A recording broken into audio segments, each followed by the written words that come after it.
at least okay. Today is a Thursday, and I'm tired. I'm tired. And I'm just kind of chilling. I don't really have anything crazy going on. I'm late again. I'm always late now. I feel so bad about it. I'm just like, well, being on time is just it's a goal, not a given. That's basically the vibes right now. It's a goal and not a given. So what a slay. What a bye. I don't know.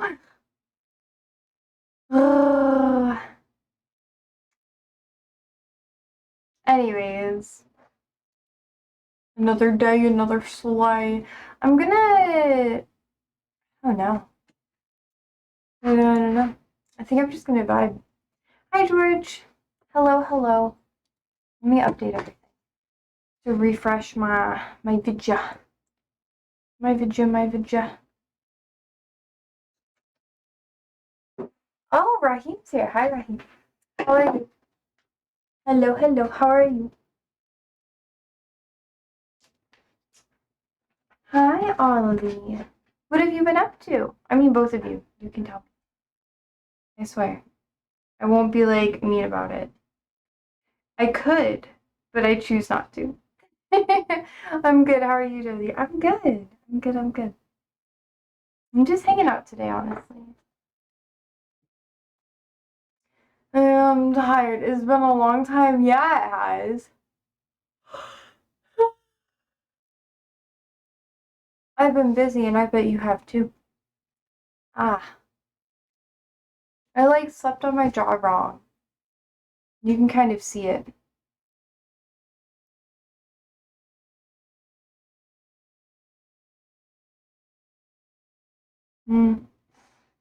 So annoying.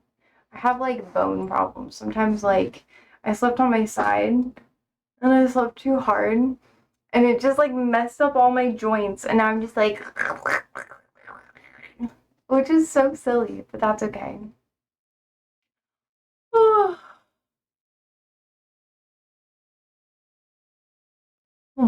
What have you been up to? I'm gonna go on the Discord. I'm going to I forgot to add the food stuff from yesterday.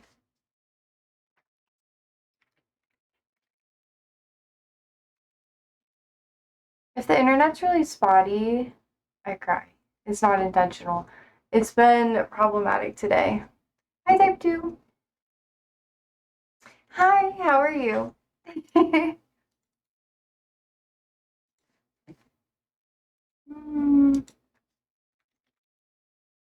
Anything exciting? Let me get the cookies then. Let me get the cookies. Okay, cookies. Oop. Did I post this stuff? No, I forgot to like post the links from like 2 days ago. Okay. Oops. Good, happy Thursday. Happy Thursday.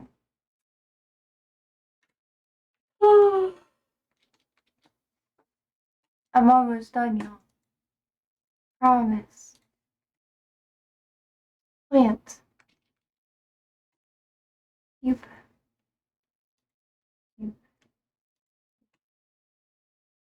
Ah, shit. I feel so bad. I've been really bad with the links. Normally I try to remember. Not even try to. I just wasn't on my computer. I was like out doing shit. Let me see. I think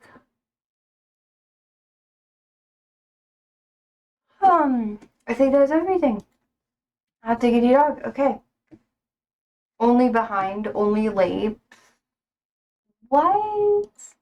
I never do that. But anyways, what have you guys been up to? How has your week been? Hopefully good. Hopefully not bad. Because that would be really unfortunate.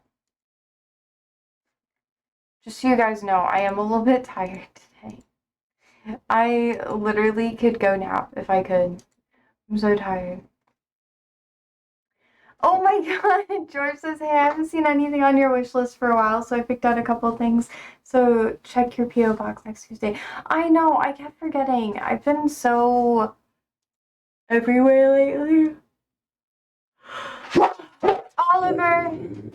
It's finals week. That's why I have been so busy with everything. Good thing is that I have tomorrow off, so I can get everything that I need to get done in a short amount of time. And then after finals week, I'm starting classes next week again too. But the beginning is always better than like the end because you don't have a shit ton of stuff to do in a short amount of time. So I'm just like, oh, and it'll be good. So thank you, George. Thank you. Oh. George says, I'm still working on the box of odds and ends to send you. Thank you. That's much appreciated. Thank you, thank you. Did you already go, Andrew? I did. I got to the parking lot before a dude told me that they have no power. Oh, the power's out? The power's out. They weren't letting anyone in. Oh. I was like, well, okay, I'll come back later, I guess. Oh, well, apparently Andrew went to go get cat food and the store is out of power, so R.I.P. I'm back. George says hi. He says he's gonna come say hi. Oh, okay. He has to put on his inside pants. We have inside clothes and outside clothes because the outside is gross. It is really gross. It's really humid today. Hi, George. Oh my god, you're so much tanner than I am. What the fuck? I don't even go outside. I'm outside like so much more than you. I know, I work in a house. Oh my god, my coworker today, he was like, shoot. Not even coworkers. They were like, Josie, how are you so pale? And I was like, I don't know. Honestly, I don't know. I'm outside all the time. I wear sunscreen. Maybe that's why. But then, like, sometimes people get tan when they wear sunscreen, too. Yeah, but you also, you're like you're not at like the level of an old Korean lady with the sun, but you're almost there. What do you mean? Okay, explain to them. Okay, all you Explain need. to them. I'll let Andrew explain because I think I'm normal when it comes to the sun. All you need is a UV protective mask, and then you'll be like an old Korean lady. I care about my skin tone. Yeah, so do they. That's why I'm saying you're like one step from being an old Korean lady. I just like sunscreen, sir. Sunscreen is good for you, guys. It prevents skin cancer. I do use an umbrella when I go outside too. Which is kind of funny. Apparently it's really goofy though, and people judge me for it. Okay, cough. Andrew. Hi, Ollie. You want to say hi? Just wear a big hat. I do have one. I'll show you guys. It's my favorite. Andrew says it's nice. But this is what I wear when I'm outside. Oh, do you have Siri? I wear this a lot when I go outside and I do stuff. See, it is a good one. I know. It's my favorite. Except for, like, it has, like, this weird bow thing on it. I don't like the bow. But, and you see that? It's like Luffy, but make it femme Nebraskan. And it's, like, kind of annoying. Because I have, like, that little thing there. Which is supposed to be... Because technically... It came with, like, this stuff that you're supposed to, like, put around your head. But, like, it's... I can't see out of it. So I have to wear it, like, lopsided.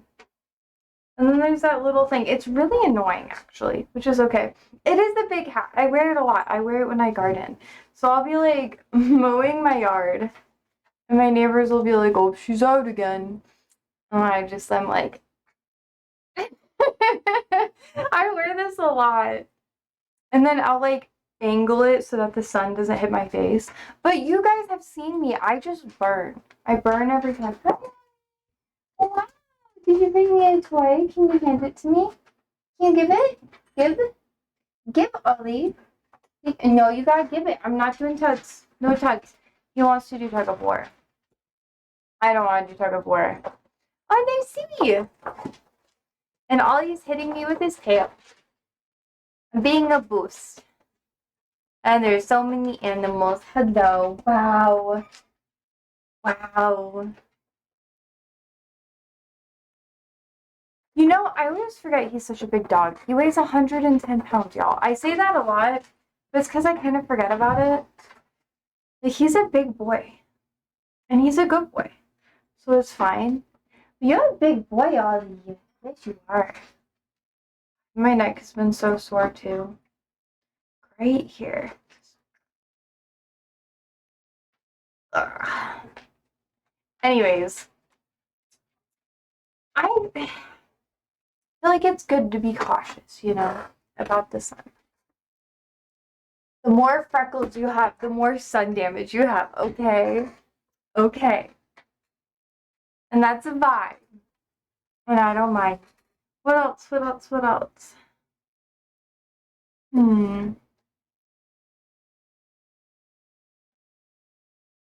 don't know.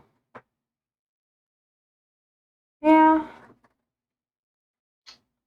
There's a couple of things we could talk about, but I'm not like super picky today. So I don't know. What do you guys want to chat about? What's on your guys' mind? I was technically hoping that we could watch a couple of things. I know I referenced the Legal Eagle video, which I feel like would be a pretty interesting watch about like what's going on with DC and all that stuff. But I don't know how you guys feel. What is DC Layers? Just talking about what's going on in DC a bit, because I promised yesterday that we would, just like a little bit. And I don't know. Not too much, but I feel like a lot of people don't understand DC. I understand it a little bit because I've helped out a tad with some mayoral campaigns in my area, but DC is like a whole different can of worms. And Legal Eagle, being the YouTuber. I'm so sorry, I'm so tired. Hold up.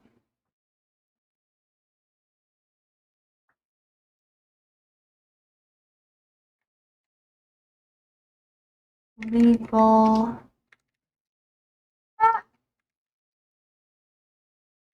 Legal.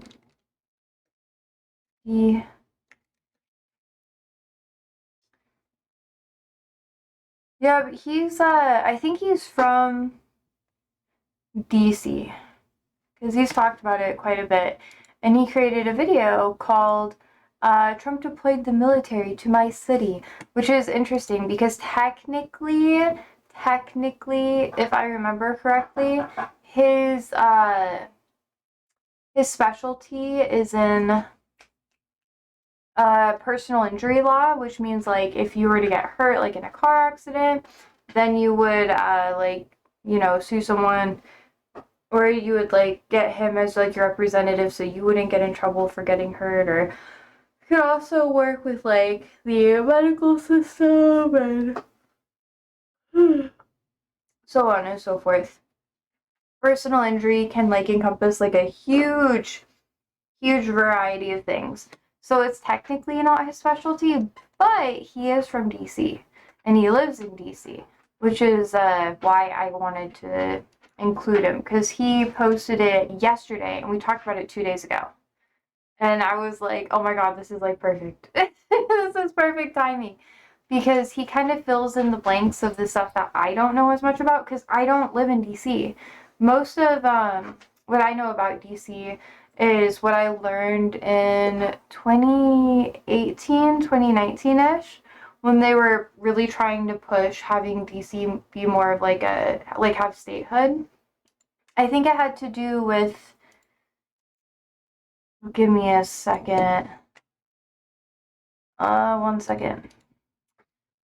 2019 DC push what's it called? Give me a second. I will remember in just a second. Oh.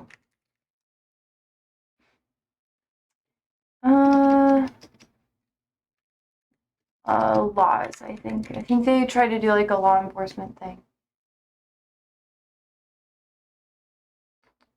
But obviously, when I look it up, I think he covers it in this video.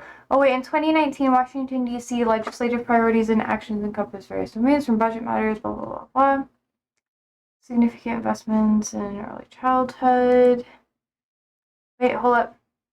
The House of Representatives passed the Voting Rights Advancement Act of 2019, which aimed to strengthen Voting Rights Act by establishing new criteria for pre-crimes voting charges in state and political subdivisions.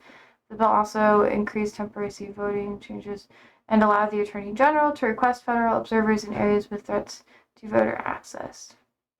The Trump administration opposed the act, citing concerns about federal overreach. And then there were some other things that happened. Yeah. I don't know. George says the only reason they would want D.C. as a state is to get 2 senators. Not really.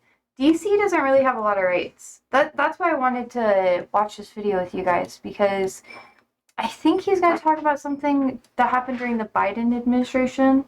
But yeah, I watched a little bit of it. Are you ready? We're just going to hop into it very quickly. And I also wanted to talk about union stuff today too. The union stuff is really good. Very important. You ready? Hot diggity dog. Okay. Let's see. Let's see. Let's see. I have to get this ready. Ollie, I swear, don't be a sassy boy. I see what you're doing, sassy boy. He's so silly. Okay.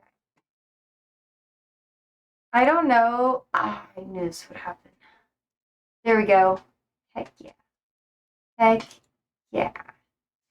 Took me a second to get it working. If it's really loud, I'm sorry. Action to rescue our nation's capital from crime, bloodshed, bedlam, and squalor.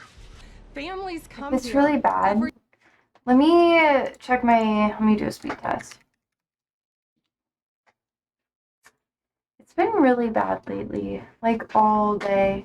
Download 194, 5, 6-ish. 1 second. Upload's good. Okay, maybe this will be better. Announcing a historic action to There we go. rescue our nation's capital from crime, bloodshed, bedlam, and squalor. Look at her on the side. Families come here every summer. Our museums are free. Crazy. We have the National Zoo. We have some of the best career law enforcement and prosecutors in the country who are ready to take this on. I'm here at the National Zoo and it is pandemonium, by which I mean there are pandas here. Tensions are high as tourists get off the metro. They're sweaty, they're hot, they're not comfortable. It could erupt at any time. When a very small line developed at the Starbucks across the street, I was worried that all hell was going to break loose. There are roving gangs of youths that you can tell by the similarly colored t-shirts that they're all wearing. He's so sad. Luckily, the security measures in place seem to be holding a careful peace. Truly terrifying stuff. Let me get this straight. Donald Trump, Yes. the man who was convicted of 34 felonies, who invoked the Insurrection Act and violently cleared Lafayette Square in 2020, who wouldn't call the National Guard to quell the Capitol riot on January 6th, who then pardoned those same rioters, who was friends with the world's most infamous sex trafficker, that guy has now declared Washington, D.C. a Mad Max hellscape. Our capital city has been overtaken by violent gangs and bloodthirsty criminals, roving mobs of wild youth, drugged out maniacs and homeless people. Now, because of the current mass lawlessness, which is completely made He up, said that on President Trump Monday, is I assuming believe. control of the Metropolitan Police Department and During deploying that 800 conference. National Guard troops to combat crime in the city. And who will be leading the charge? Well, none other than former Fox News host Jeanine Pirro, who bluntly said, We need to go after the D.C. Council and their absurd Everyone's talking laws. about And Attorney Pam. General Pam Bondi, who declared that tourists were unsafe while visiting the zoo. And Defense Secretary Pete Hegseth, fresh off of installing bathroom monitors, who promised the military would flow into the capital and other cities as needed. You will see them flowing into the streets of Washington in the coming week. They will be strong. They will be tough.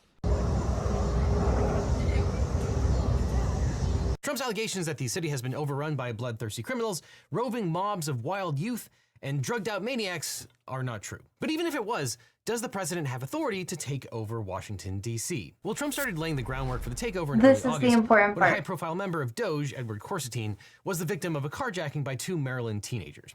Elon Musk immediately tweeted that Corsetine had stopped, quote, a dozen men from assaulting a woman, and that he stepped in to save her and then was, quote, beaten to the point of concussion. Now, there doesn't seem to be any truth to the story of Big Balls saving a woman from assault by a dozen men, but Musk ended his tweet by calling on Trump to federalize D.C. Truly, we live in the dumbest of dumb times. But Trump also posted about the incident on Truth Social. He shared a photograph of a shirtless Corsetine with what appeared to be blood splattered on his face, body, and pants. The photo was apparently taken by Marco Alez, another DOJ staffer who featured prominently in the mostly illegal DOJ takeover. Trump posted that, quote, the law in D.C. must be changed to prosecute these minors as adults and lock them up for a long time starting at age 14. If D.C. doesn't get its act together and quickly, we'll have no choice but to take federal control of the city and run the city how it should be run and put criminals on notice that they're not going to get away with it anymore. Now, you should know, violent offenses in D.C. are down 29% compared to the numbers of 2024, and generally speaking, these numbers are part of historically low crime statistics as well. However, there have been some high-profile incidents that Today, during his press conference, Trump did say that all of the numbers were forged and fake, and that they obviously were manufactured to make the past administration look better after COVID, which he didn't even say after COVID. It was just ridiculous. I have like a whole page of fucking notes just dedicated to today's fucking speech because it was so ridiculous, and we could watch it too. His White House press briefing that he's having before tomorrow, but oh my god, it was a whole mess. When he was talking about, it was bad. garnered national attention. In May, 2 Israeli embassy staffers were killed in an anti-Semitic attack at the Capitol Jewish Museum. In June, a 21-year-old Republican intern was killed by stray bullets during an altercation between 2 rival groups. And some aspects of DC's criminal laws are controversial, especially how the justice system treats minors. In the district, youths aged 16 and older are automatically tried as adults for violent felonies such as murder or sexual abuse. Those under 15 are generally handled in juvenile court unless the judge decides to waive jurisdiction to transfer the case to adult court. But as he likes to do, President Trump shared his opinion on the matter, stating that juveniles 14 and older should be tried as adults, quote, they're not afraid of law enforcement because they know nothing ever happens to them, but it's going to happen now. But rather than deal with statistics, Trump wanted to deal with vibes and feelings, so he cited the Corsetine incident to declare that DC is facing an unprecedented crime wave, which it is not. So over the weekend, he transferred about 100 FBI agents to patrol the streets of DC, even though FBI agents are not trained as beat cops. The DEA, ICE, and the Marshals Service also contributing officers. He put Attorney General Pam Bondi in control of the Metropolitan Police Department with a mandate to clear homeless encampments and remove graffiti. And which is also important to note that she does not have like any background in this whatsoever. This is not her specialty.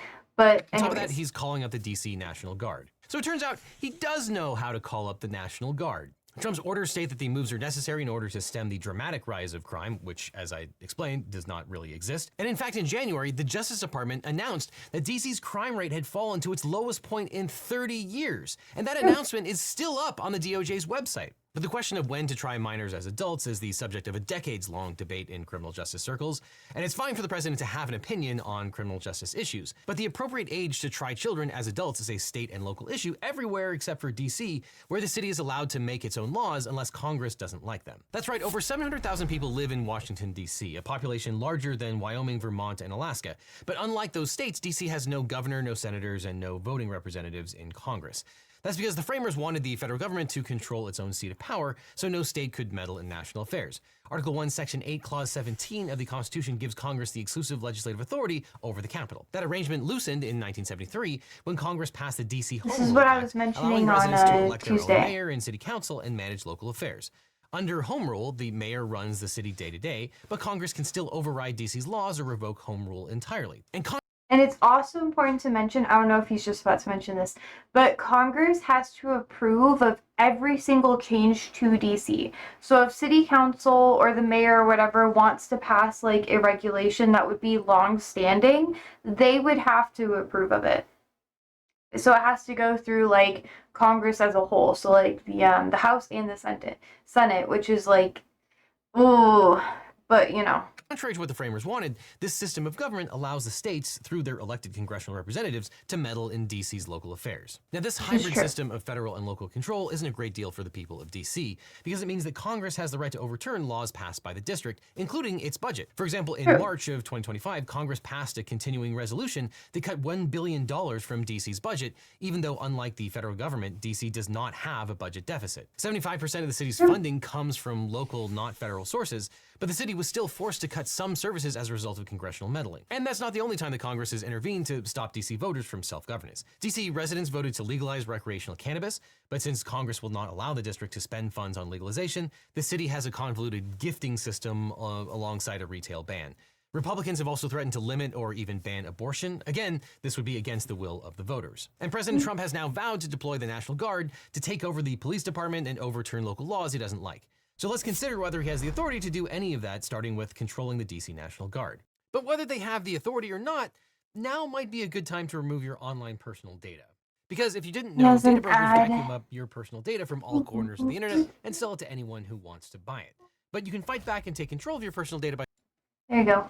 As pointed out, there are 54 National Guard organizations in the United States, one for each state, as well as Puerto Rico, Guam, the U.S. Virgin Islands, and the District of Columbia. Of these, only the D.C. National Guard is never... I'm gonna let him cook. I'm not gonna interrupt too much. When the president was named as commander-in-chief of the D.C. National Guard, I'll try not the district to, had no local government at all, and therefore no local official to take command of a militia. Now, times have changed, but the law has not. As a result, the president serves as his commander-in-chief of the D.C. Guard at all times. He has to exercise that authority through the Department of Defense, but that doesn't offer the population much protection. At a minimum, Secretary Hegseth should define the terms of the deployment, including the rules surrounding the use of force, which would normally be governed in part by state law. And in a perfect world, the Secretary of Defense would push back against the president using military against a civilian population, but we probably can't count on Secretary Hegseth to do any of that for reasons that we outlined in the video about Signalgate. So we're left with an outdated structure that is vulnerable to abuse. And there are several problems with the president's control of the DC Guard. First, it creates a, quote, loophole in the Posse Comitatus Act, the law that stops the president from using federal military forces to conduct a civilian police force. The purpose of the act is to prevent a tyrannical president from seizing control of a state or city without statutory authority. Unfortunately, the Justice Department has clung to the legal fiction that the Guard can operate as a domestic police force rather than a militia. As the Brennan Center explained, quote, that means the president can use the DC Guard as a domestic police force at any time without invoking the Insurrection Act, which allows the president to use military force to quell violent uprisings or enforce civil rights laws, or any other statutory exception to the Posse Comitatus Act. Now, during President Trump's first term, he took advantage of the loophole to activate the Guard to stop local protests against police brutality over the mayor's strong objection. And as we know, officers then used tear gas to clear the way for Trump's Bible-toting photo op at St. John's Church. Now, the second problem with this loophole was exposed during the January 6 riots. Under DC Code Section 49-103, quote, when there is in the District of Columbia a tumult, riot, mob, or body of men acting together by force with attempt to commit a felony or to offer violence to persons or property, or by force or violence to break and resist the laws, or when such tumult, riot, or mob is threatened, it shall be lawful for the mayor of the District of Columbia to call on the commander-in-chief to aid them in suppressing such violence and enforcing the laws. Now, this loophole is meant to give the president authority to act quickly in times of crisis, such as when thousands of people converged on the U.S. Capitol with the aim of disrupting the certification of Biden's victory on January 6, 2021. Oh, just kidding. No, I guess it doesn't work then. Because as we know, on January 6th, President Trump was holed up in the White House watching the events unfold on television, while the members of his staff, members of Congress, and Fox News personalities begged him to stop the riots. Mayor Muriel Bowser called on Trump to activate the DC Guard alongside the Maryland and Virginia National Guards. However, President Trump ignored that request. She then turned to the DC Guard's commanding general for help, though he had to follow the chain of command by requesting authorization from the Secretary of the Army. These communications took 3 hours. Meanwhile, rioters rampaged through the halls of Congress, while the DC Guard personnel sat waiting on buses. Now, this incident demonstrates how the mayor of DC doesn't have the same power to activate the National Guard in the same way that the state governors do, to provide assistance in the event of natural disaster, a riot, or pandemic. Instead, the city's mayors have to stay in the president's good graces and then hope he doesn't engage in political gamesmanship if they want to get any help during a violent event. So yes, the president can use the DC National Guard in ways that he would not be able to use other military personnel to conduct routine law enforcement tasks within Washington, D.C. itself. Now, does this mean that National Guard troops can patrol the streets just like city police officers? Well, presumably. Can they be tasked with clearing homeless encampments? Even though they're not trained for it, probably. And because DC is not a state, there's nothing the residents can do about it. Now, keep in mind that on the same day that Trump federalized DC, That is why they want statehood so bad. It's because no matter what happens, if the federal government says, hey, we want to do this, we want to do this, we want to do this, they have no say whatsoever. They're basically left out to dry whenever some injustice happens. So it's just, it's not super great. A trial started on whether deployment of National Guard to Los Angeles violated federal law. But that only went to trial because the governor filed a lawsuit challenging the move on the grounds that the Trump administration violated the 10th Amendment. And the mayor... And he also had a meeting today talking about, he had a whole response to what Texas is trying to do with gerrymandering and that sort of thing. I highly recommend you watch it. Same claim here. Now, in addition to the National Guard, Trump has asserted control over the local Metropolitan Police Department. Now, does the president have power to assume control over a city's police force? Well, not unless that city is Washington, D.C. Section 1-207.40 of the D.C. Code says, quote, whenever the President of the United States determines that special conditions of an emergency nature exist which require the use of the Metropolitan Police Force for federal purposes, he may direct the mayor to provide him, and the mayor shall provide such services of the Metropolitan Police Force as the President may deem necessary and appropriate. But under the code, the deployment can only last for 48 hours, quote, unless the President has, prior to the expiration of such period, notified the chairman and the ranking minority members of the committees on the District of Columbia, of the Senate, and of the House of Representatives in writing as to such reason for such direction and the period of time during which the need for such services is likely to continue. Now, Trump has yet to provide a formal written justification outside of his Truth Social posts, but when he sends a letter to Congress or puts out an executive order, I expect it will follow the pattern of Trump's other emergency declarations, claiming the city is under invasion by illegal immigrants, gangs, drug cartels, and other undesirables. And the only way to fix these problems is, of course, to give the president unlimited power over the military and police. Now, while that sounds pretty bleak, the code does provide two key limitations on a president's authority. First, federal control of the police is supposed to be temporary for, quote, this is what I 30 days mentioned following before. the date on which such services are first made available, or the enactment into law of a joint resolution by the Congress providing for such termination, whichever first occurs. Second, the forces can only be used for, quote, federal purposes. Now, I'd like to tell you that this is a narrow tool for the rare situations like protecting the U.S. Capitol from attack, not an invitation for a president to play mayor. But the parameters of the code haven't truly been tested in court. And since there aren't any judicial decisions clarifying the boundaries of the president's power, the statute is up for interpretation. Still, 30 days means what it says, so that is somewhat of a limitation. Unless, of course, on the 31st day, Trump declares a different emergency. Yep. But of course, he'd never do that, right? And the next question is whether Attorney General Pam Bondi can run the Metropolitan Police Department. And the answer is no, she can't run the police department on a permanent basis. Now, as we talked about, the Home Rule Act allows the federal government some authority to intervene temporarily in DC's policing emergencies. So it's probably likely that Trump has the power to delegate authority to Pam Bondi to manage some of MPD's operations for the duration of the emergency. But a lot hinges on what the federal emergency actually is. The code doesn't allow Bondi to dissolve MPD's operational command or permanently assume authority over the MPD and its priorities. That said, I kind of doubt we're going to make it through this without Bondi firing some of the local police officers and daring them to file lawsuits. Now, Mayor Bowser and the City Council technically retain authority over MPD's activities that are outside of the emergency scope, but that's somewhat hard to interpret in this scenario because Trump defines the current emergency very broadly, encompassing routine law enforcement matters from graffiti to homeless encampments to the criminal sentences of teen carjackers. And as we've seen, the US has many statutes that trigger sweeping presidential powers in the event of an emergency. And Trump has repeatedly stretched the term emergency far beyond what is customary. During this second term, Trump, quote, made spurious or thinly documented claims of national emergencies to justify harsh illegal immigrant measures, sweeping tariffs and emergency deregulation. Trump invoked the Alien Enemies Act, claiming that the United States was either under foreign invasion or at war, and used that assertion to justify deportations without due process. However, multiple courts have ruled that the country is neither formally at war nor facing imminent threat of invasion, though all the same, he ignored the Posse Comitatus Act and deployed the National Guard and the Marines to Los Angeles. Though all these cases have yet to wind their way entirely through the appeals process. So finally, what about Trump's other aim, sending juvenile offenders to adult prisons? Well, DC's 13-member city council has the authority to draft legislation, including criminal codes. But here's the big catch. Every bill passed by the council must be sent to Congress for a review period. For criminal laws, it's usually 30 legislative days, and during that time, Congress can pass a joint resolution of disapproval to block it, and the president can sign that into law. This happened in 2023 when Joe Biden was president. The DC Council spent over a decade modernizing its criminal code, but Congress stepped in and overturned it, citing concerns about lowered maximum penalties for certain crimes, including carjacking. And President Biden signed the disapproval into law. See, guys, This is kind of when it what I was comes to mentioning denying DC beforehand. residents basic rights to self-govern, Congress and the president can be bipartisan too. Now, after the veto, DC Attorney General Brian Schwab said, quote, "To overturn our local democratically enacted laws, the product of 10 plus years of collaboration between law enforcement, judges, and policy experts, without any independent analysis, review, or alternate proposal, is not only undemocratic, it's also careless." But here's the thing, even if every voter in the district supports a reform, Congress and the president can still veto it. So in that sense, the city council is more like an advisory board. So the legislation it passes That's is the in worst effect part. until Congress says it isn't. So although the DC Attorney General has the discretion to ask the court to try juvenile defendants as adults, even if they're ages 15 and under, that probably would not satisfy the Trump administration. They would prefer to take away prosecutorial and judicial discretion entirely.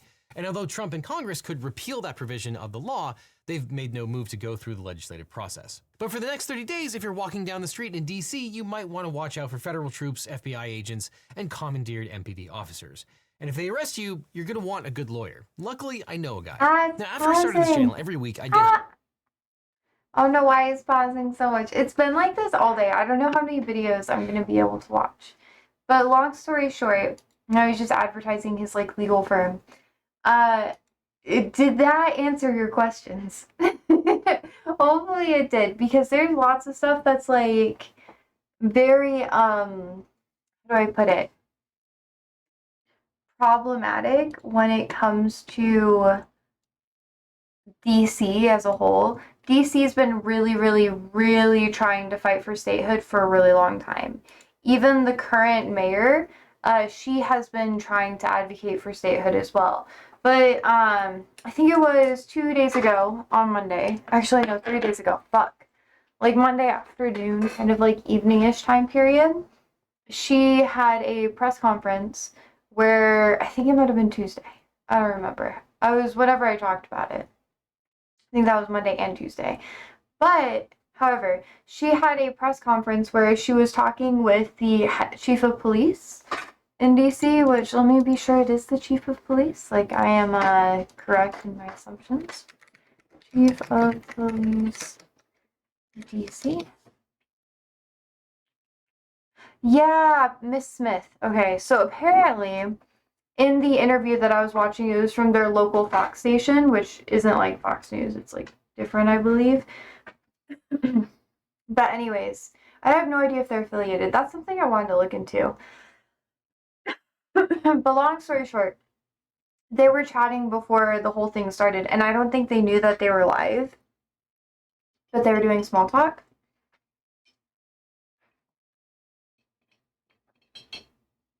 Which is why it's important to watch things on like TikTok or other live streams that aren't actually affiliated with the news, because then you can see the entire behind the scenes process of the interview. Then what you would get if you watch the brick and mortar, like what they show to everybody, basically, like their whole like foundational thing, like the traditional media. So before everything started, the mayor and the chief of police were talking. And the chief of police was like on vacation. Like she wasn't even in DC at the time. Like she was completely out of state. And she had no idea what was happening. They had no idea that Trump was going to try to take over and do the things that he was doing. He didn't contact the mayor, and he sure as hell didn't discuss anything with the chief of police, to the point where she had to leave vacation early to like show up and watch that shit. Oh my god, it was crazy. And then the mayor was basically like, oh yeah, no, it was bad. Like I didn't, like she was agreeing. She was like, yeah, I was busy too. And then all of a sudden this sort of thing just happened. And that's basically all as far as they went into it. And then they started having other like small talk, which just feels like eavesdropping, you know? But it was rather interesting. Very interesting to watch. And I just like, I worry a lot about how much people think Trump is like communicating with the people around him when he really isn't. Because he straight up just fucking isn't. Like, why would the chief of police be on vacation, you know, when, like, there's going to be a whole, basically, like, militarization of, like, the National Guard in their city? That just wouldn't make any sense. But anyways, she was frustrated with stuff. Her and the mayor are chill, and they were just basically, like, long story short, like, oh my god, I can't believe we have to do this. The mayor acknowledged, like I said before, that everything Trump was saying about shit wasn't true. Like, the crime stats weren't accurate and that sort of thing. And he's basically projecting, saying that the crime stats are a lie and that they were trying to make things look better. But there's not really a lot of, like I said before, there's not really a lot of evidence that he's been showing people of the cases.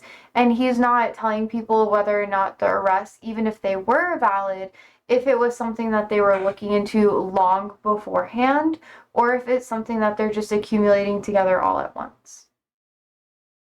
Just randomly. Like, just saying, like, oh yeah, well, we just caught this random person on the street, blah, blah, blah, blah, blah. They're doing all this bullshit, blah, blah, blah, blah, blah. Or was it something that they were investigating for a while and they're actively trying to seek out that person and arrest them? Because there's two very, very different scenarios. And he hasn't given any details about that, and I have not seen a lot of journalists discuss it whatsoever. They just kind of glance over it, which is ridiculous, because that would just like being like, hey, I want like actual evidence of all this stuff. Like, is it something that's like, they're not asking those questions because there's so much other crazy shit that they really, really want to focus on, which I understand that they want to focus on that, but these are the holes in his story that he's like, that no one's really poking, and it's ridiculous. Not to mention the fact that, like, Trump, as well as, like, everybody on his team that's doing press briefings, everyone, like, MAGA affiliated, is just kind of, like, cherry-picking people that they want to talk to in the press briefings. They're not answering questions evenly. They're prioritizing certain media outlets. And they're not asking for evidence for things. And it's basically propaganda, which we saw a couple, I think it was with, I think her name's Christina, right?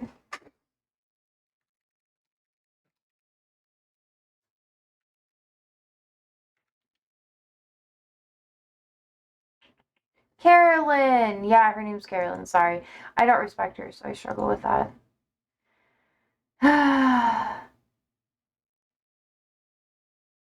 That's so sad.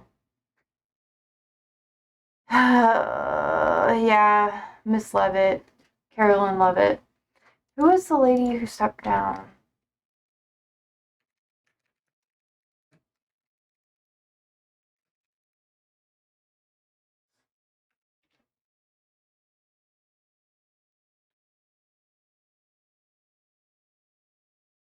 Anyways. Yeah.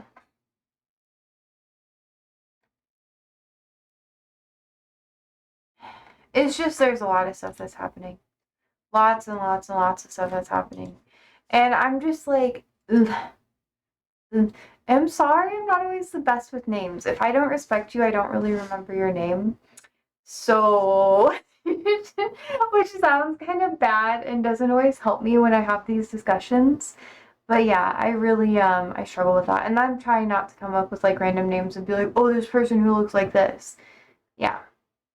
But anyways, Caroline, not taking like equal questions, talking down on people when they're asking like questions, being like, oh, blah blah blah, being like super fucking rude. Like, for example, stating, oh, I really like your question, we should do this after, and like bringing a lot of personal conversations about how she's friends with certain people or how she's trying to imply that she is friends with people in a professional setting where that's not very common in any pressers whatsoever. It's something that's like they're doing a lot and they're pushing really, really hard. And it makes me feel uncomfortable. And I feel like more people should be uncomfortable with that because it's not healthy and it's not really good to do that, but they're just fucking doing it anyways, which is absolutely nasty. Like, I hate it. And then pile on top of that how she'll literally cut people off and just like not answer people's questions and just like skip over people, never answer certain reporters' questions every single time. It's just ridiculous. And Trump plays that favoritism too, which we saw today, but that's a whole different conversation. It's just so annoying. Because it's like, how are you supposed to, how is it not supposed to be propaganda when you refuse to answer questions or you prioritize questions from media outlets that you personally like more rather than having it be like a randomized system or, you know, like all that shit. Like, it's just not productive. And people aren't paying attention to that when they're watching these briefings or when they're covering it, and it really annoys me. I know certain people have been, so like, don't get me wrong, like, I respect people who are streaming it, probably like covering it, are most likely talking about it, but it's something that every time I listen to it, I get so peeved off because I'm like, oh my god. Wouldn't it be better in a press briefing to get questions from people that have opposing views to you so that the public can actually get a better understanding of what you're trying to cover? Why would you only get questions from people who are giving like personal statements saying like, oh, you know, I had like an incident where on my Ring camera I saw that someone was mugged in like DC, and like, how does Trump like plan to make things like safer, blah blah blah blah blah. Like, there's no evidence of that. He didn't release any of it whatsoever. It's just fucking hearsay. There's literally no evidence of that, and he's just trying to like kiss ass, basically. Like, that's not something that's relevant to the actual discussion, which is the problem that I have with all these pressers. It's why I feel uncomfortable with a lot of the things that are happening, because it's not professional. Like, and I'm not going to go crazy about it, but like, I grew up in journalism. I grew up like around not like huge, like high status profile, like fucking political events or whatever, but I understand how people are supposed to like frame things, like the questions that will be really helpful, like the things that are going to get people to fucking talk. Like, that's the shit that I'm good with. I could get people to talk to me for fucking days, like, knock on wood, you know, I don't want to lose that, but like, if you want to get information from people, or not even that, like, you just have to ask questions and allow people to like defend themselves. But if you're just asking things of being like, oh, well, you know, asking questions, basically being like, oh, can you just repeat like the last thing that you said? That's not helpful. Don't have people repeat things. Have them approach the conversation from a different angle so you can get more information. But I'm tired of watching these fucking press briefings where that's not happening. It's so fucking annoying.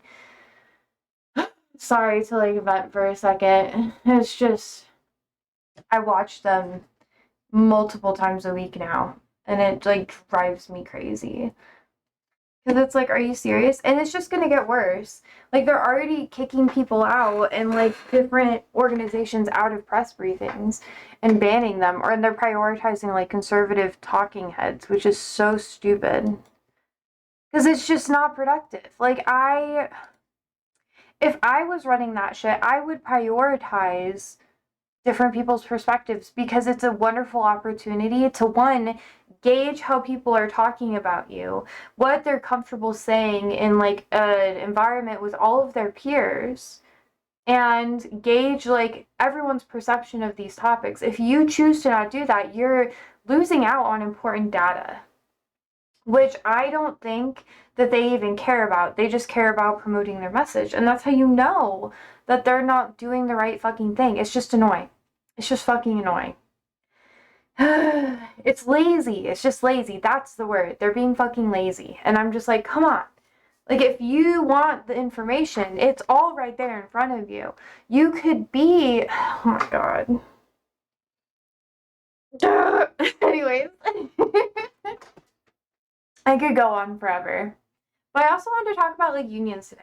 We were going to talk about that like earlier this week, and maybe we could postpone it to next week because we've been talking a lot about like press briefings and stuff. We could even watch a press briefing, and that would be great, where we could like cover it if you guys want to, because it drives me insane. Like, it literally drives me insane, and I've been wanting to cover it for so long, but I'm always working. And literally, maybe tomorrow I'll just say fuck it, and I'll cover like the Trump fucking Putin thing. I'll just stream it.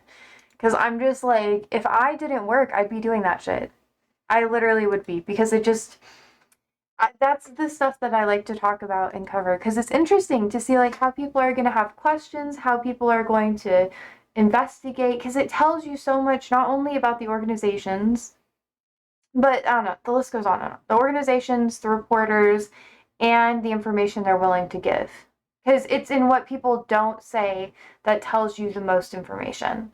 And it's just lazy. Like, come on. And there's like good fucking journalists there too that like know what they're doing and are asking good questions, which is why they're not being called upon, because it's just gonna make fucking, what's her fucking name? Like Caroline? Not Caroline, fuck. Yeah, Caroline. It's gonna make her fucking look bad.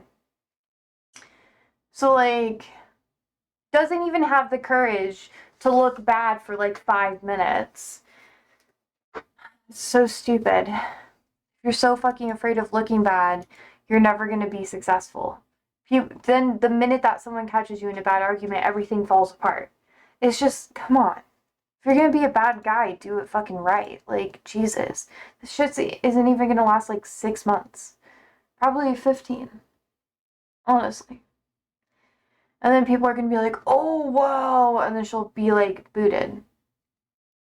George says, I watched the White House press briefings and I went back and watched the State Department one yesterday. Yay, good, good, good. What do you think? What do you think? We could watch it together here. And then you could like tell me your opinions if you want to. 'Cause I wouldn't mind that. Let's see. I always post the ones that I talk about. Yeah, yesterday was DC Bear talking takeover. I posted some of my notes on Discord. I don't know if you guys want my notes on Discord, but I try to take notes for everything. So if I have time and I have like my phone with me, yeah. But the 12th was the White House press briefing and the state one where I talked about it more. And Monday, oh, I've been covering it like every day. Nice.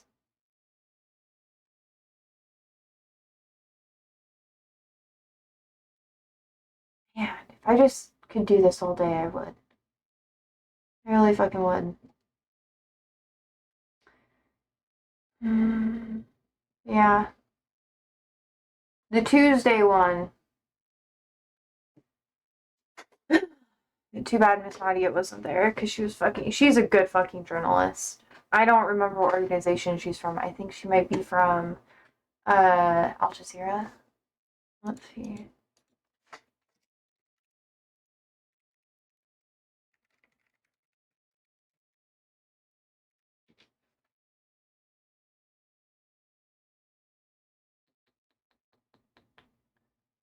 I don't know where she is from. I don't know what news organization she's from. But yeah, I'll give you a second. I just remember that she was like really, really on that shit. George says, I find the problem with reporters is that they always ask the same question, only they twist it to a different way, expecting a different answer. It gets old after a while. It's because they're not getting an answer. That's why they're asking it. So imagine like asking someone a question and they're just not answering it. So a good example would be like today when Trump was having his presser and he was like taking questions from people, he was avoiding a lot of stuff when it came to Putin and what's going to happen tomorrow. People were asking, I think the question was, and this is something that happened in the press secretary's or the State Department briefing that was like, what was that? 2 days ago on the 12th? Yeah, Tuesday. But in the State Department briefing, many people were asking about what's going to be happening this Friday. And the question is do you think that Russia should be able to take some land, because Russia has been stating multiple times that they will want some land from Ukraine in order to promote a ceasefire or call things off. And Trump just keeps deflecting it. It's the same question that's being deflected at the State Department level as well. And people have been trying to ask more questions about how do you feel about Putin increasing its military forces on Ukraine ahead of your meeting in Alaska. That's like something that's happened multiple times. And then he just deflects and he's like, well, blah, blah, blah. Like he just talks about a different subject. Like he's not answering the question at all. He could say no comment. At least in the State Department briefing, she legitimately acknowledges multiple times that it's not something that she is willing to discuss and it's not something that she can discuss. And she doesn't deflect. She says, I'm sorry, I can't really discuss that, which is why I respect her a lot more. And I'm kind of disappointed that she's leaving, because this is her last, this last Tuesday was her very last, press briefing. Like, she's not going to be doing any more. George says he's probably not saying what he's going to talk to him about until he gets there. Yeah, but he could say that. He could just say, I won't know until I get there. But instead, he starts talking about random shit that's not even relevant. Like, you can just say, I don't have the answer to your question right now. I have to wait. But he doesn't do that. That's the problem with Trump. And that's the problem with a lot of his administration. If they were to say, no, I don't have the ability to get you that information right now, or no, I'm sorry, I don't have that, then that's a whole different situation. But when they start, trying to, how do I say this? When they start trying to make things about something that it's not and deflect in that way, it's just fucking lazy. It's not acknowledging anything.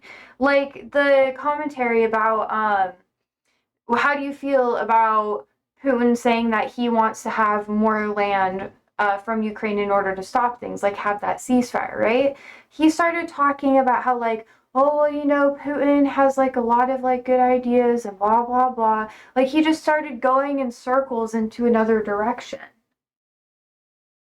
It just didn't cover anything at all. George says, yep, it's her last day. She's going to be deputy ambassador to the UN. Yeah, but she was at least better. The new dude that's fucking replacing her, oh my god, nightmare. Nightmare, nightmare, nightmare. I think there was a discussion today, but I didn't get to watch that. I was busy working. Talking about other shit. That's the annoying thing, because, I wish I could watch and, talk about all this stuff and, stream it and that sort of thing, because that'd be really fun to, poke holes into this shit, because that's, where all the information is. And then it's better than, me watching someone else cover it, because they leave a ton of shit out, and then I don't get to, dive into the things that I want to learn about, because then it's which I'm very fortunate that, at my work right now, I can actually listen to these press briefings. I just can't always take notes.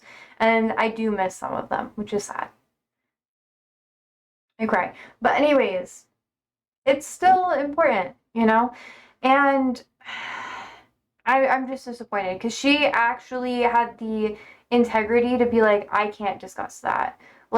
She would say things in last Tuesday's this past Tuesday's State Department meeting, she literally said, I understand that you have to ask the question, so I will tell you that I respect you, or basically, I respect that you have to ask the question, but I need you to respect that I can't give you the answer.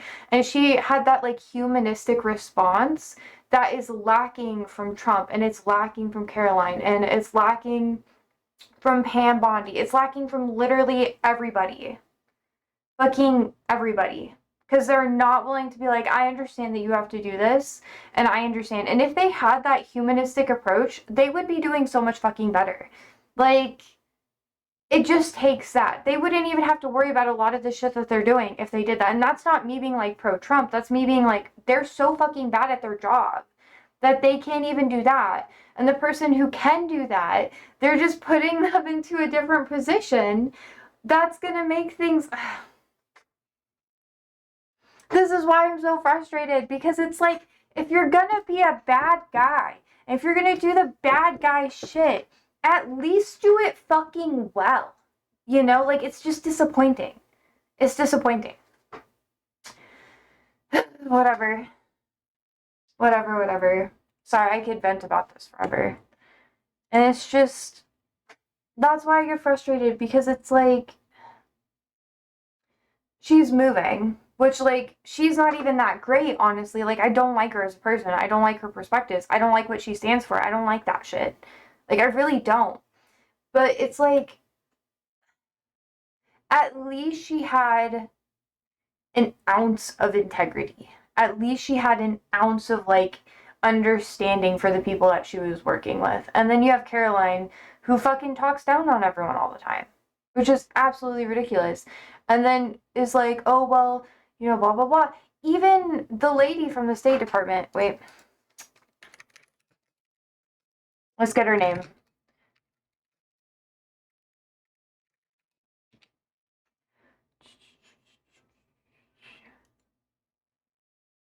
Okay. Yeah, Tammy Bruce. Tammy, I don't like Tammy. She's fucking rude as hell. Like, last week, there was a woman that she was talking to, a reporter, that she was being really fucking rude to. I think that was Nadia, the lady I was talking about, where she was like, oh, it's a privilege for you to be able to talk to Mr. Trump about all these things or whatever. But at least she was, like, very, like, not even beating around the bush, trying to, it's just, oh my god. All of it's bad. I don't like her. I don't like her at all. It's just, ugh. Yeah, here is the briefing that I was talking about with her. If you guys want to watch, I don't know if I want to watch it right now. Yeah. It's just, I get frustrated. I get really frustrated. Because she's not even that good. And honestly, I think the only reason why she handled the last one so well, which I am going to be 100% honest about, is because she's leaving the position. I think that's why she handled it so well, because she didn't have to, like, play the whole Trump, like, talk down on people, like, do the whole MAGA fucking thing, treating people like they're stupid and rude and cruel and that sort of thing when they're just doing their job and asking questions. I think the reason why she was so, like, more professional and not shitty was because she was leaving the position. And she didn't have to basically lick fucking Trump's taint the entire time anymore. Like, she could just, like, actually do her job. And she's not even that good at her job. That's the thing.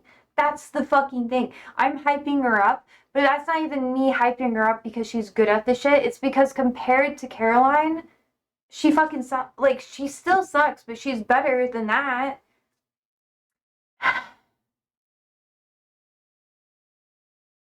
I have lots of feelings about this. I don't know if you can tell. I could talk about this for a while. I may...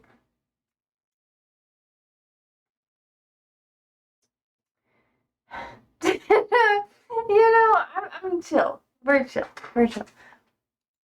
That was a long presser, too. It was a full hour.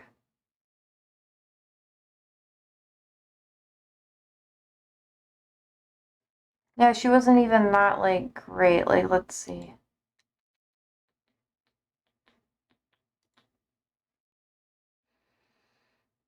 Yeah.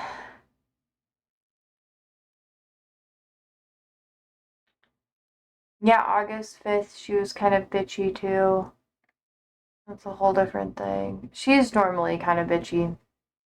But yeah. I don't know. I don't know. I don't know. I'm just not going to get super into it because I just get really, really pissy. I'm just normally frustrated with all this stuff. And it's like, I don't know. Today didn't really go super well. Because Trump literally was talking at the Oval Office about lots of different things, like Social Security and Medicaid and that sort of thing. And I have my fucking notes. And I'm like, we're not going to talk about all of it. But I'm gonna repeat some of the things that I took note of. Okay. I have lots of notes. It just keeps going. And I'm not gonna like info dump through the list, by the way. I'm not gonna like be like blah blah blah. But he claims calls are down to Social Security office, but they also made it so it's harder for people to call the Social Security office, which is a whole different thing. Basically, you hear the same talking points that he's been talking about all the time. And I'm not going to dive into all of it. But states illegals are committing Social Security fraud, which is next to impossible for people to do because you have to have like special like it's hard to get that as an illegal person because it usually requires things like a Social Security card, or you have to be already having like an existing green card, or be going through the immigration process in order to even like qualify for most government assistance or aid. He claims that over 135,000 people were listed above 135 years old, which is like not real. Those are fake numbers. He doesn't give any like proof for anything he's saying. He just says numbers, but doesn't give any statistics or organizations that state like wherever it's coming from to back it up. Fucking frustrating. He claims tariffs are paid by other countries, which is false. Tariffs are a tax on your own citizens, which he says multiple times. Huge focus on gas and energy prices are going down, blames higher prices in some states on windmills. So he says that natural gas is more expensive because people have windmills and wind-generated power, which doesn't make any fucking sense. 401k, this is a quote, and retirement accounts are soaring. That's not necessarily true. And they're also trying to privatize 401k. So instead of it having that sort of thing be publicly traded, they want to make it privately traded, which is a whole fucking conversation that we could dive into another day, which is absolutely fucking ridiculous. Okay, and then you had Frank there, which Frank is in charge of Social Security and a lot of that sort of thing, or at least adjacent to most of the people in charge and stuff. I think he actually is in charge. I can't remember his actual position because I don't give a fuck about him much because the turnover is so fucking high. Anyways, he is focusing on tech substitution or substituting in-person work, which this is also why I picked out volunteers assisting seniors as the charity of the month, because people literally cannot go through the online process of signing up for like Social Security or Medicare or Medicaid, which is they're trying to digitize everything, but the older generations or people from that age group tend to be the people who struggle the most when it comes to digital literacy and have lots of other impairments that could make it so it's harder for them to go online and do things. But because they're trying to make it tech substituting all that stuff, it's why less people are going there in person and calling and things, because it's harder for them to do that. They're making it harder to do that. There's also an increase of like kind of like hiding different like links and that sort of thing in like government websites and stuff. So it's like harder to find a phone number to call and finding the right phone number to call. Like beforehand it used to be like one of the first things that you could see, and now it's harder. But whatever. Loves questions about hating on Democrats. That's like a whole different thing, but whatever. That's like what Trump said. He literally was like, I love it when you ask questions that are like, you know, I think they were talking shit about Bernie Sanders, but that's a whole different thing. I'm skipping ahead. Frank says heavy focus on lower wait times, which again makes it harder for people to call in. Of course, you're going to have lower wait times if you do that. And they want it to be a digital first agency, which would be great if your target demographic was more technologically literate, but they're not. Trump's questions with the press. So this is when he started answering questions. Saying people just don't exist on Social Security anymore. which is true because they keep trying to remove people from Social Security, which he said multiple times that he wants to get people out of Social Security. And I think that was like a huge Freudian slip because, of course, the numbers are going to look better if you kick off a large percentage or at least a larger percentage of the population from it. Like I said, left's questions hating on Democrats. Hi, Elad. I'm going through my notes real quick. I do this for like almost every single briefing I listen to, by the way, because, well, the ones I have time for. I did miss a chunk of stuff here. Let's see. Claims he likes Bernie over Biden because at least you know what you're getting, which is interesting. Whatever. Because Bernie is obviously way more left-leaning than that. Crime is rampant in DC, rampant in our blue cities, and there's no stats to back that up. Literally no stats. States that 11K plus murders are from immigrants, but no sources or stats to back that up. Another quote, direct quote, if you are a liberal or Democrat, you will have to change your ways regarding crime management in DC. The beginning part was obviously the quote.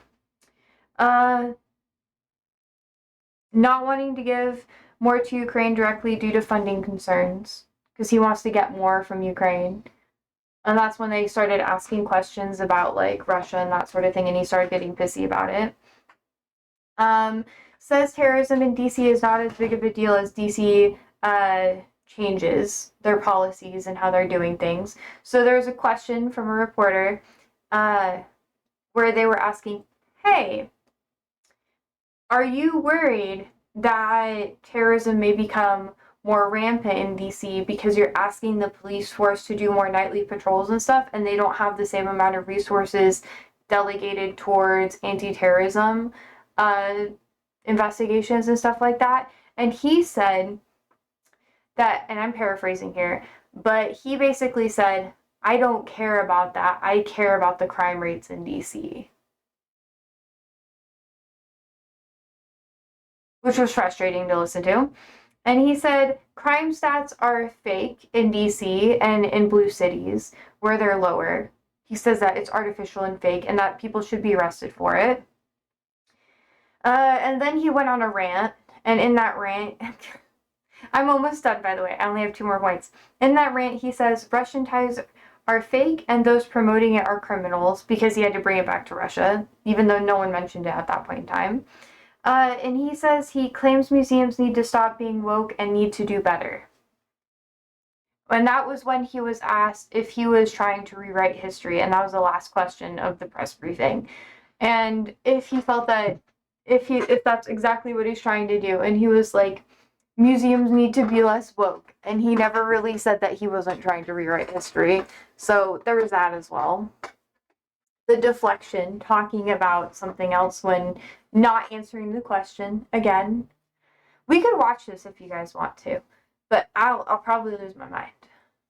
It frustrates me. But anyways, yes.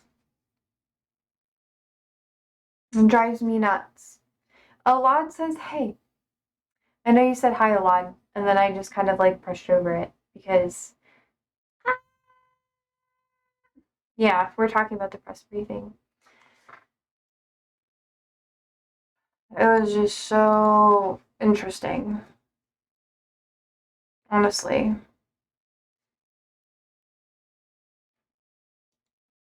Oh, and the State Department did not have another press briefing. I think it's going to be tomorrow. So we'll watch that tomorrow. George says, I watched today, so I'm good. Then how do you guys feel about it? One of these days, we'll talk about it together. We'll talk about it because I find what he does really fucking problematic. And then maybe we can like find a discussion with a similar issue with a previous like president or something like that, or like press briefing, and we can compare and contrast like how it works. Because it makes me lose my mind. I'm like literally being like the whole time. It's great. It's great. Anyways, we can kind of like take a little break for now if you guys want to. George says, I have no comments on your comments. I plead the fifth. Man. I think they should at least, if you're going to give us a statistic, you should at least give us like a resource for the statistic and not be deflective with arguments about it. Like, give us an answer to the question, and then if you're saying a statistic, tell us where we can look up the statistic. That's my whole thing. If you can't do that, then I don't believe your statistics. Like, that's just how it is. You can't just be like, oh, here's the statistic. This is what we have, blah, blah, blah. Like, when I talk about stats on stream, I tell you where I found the stat and where you can, like, find it too. Which is why I don't use statistics much. And if I do, I tell you where it is from. I don't just, like, sit there and be like, oh, blah, blah, blah. I don't trust it because it's just fucking bullshit. Anyways. There's going to be an ad in 10 seconds. It's not going to be for 10 seconds. It's going to be for a minute and a half, and I believe you can do that math. Really, there's not a lot of math, actually. Just so you know. Just so you know. I lose my mind.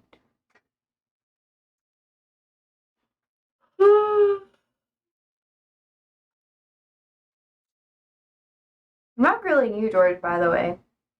I wonder if you get the same, like, perspective or if you catch the same things when you listen to it. And I also want you to understand that regardless of the administration that's in office, I treat the press briefings or the information that they release to the public the same way. Like, literally the same way. I'm Estonian, so I don't know.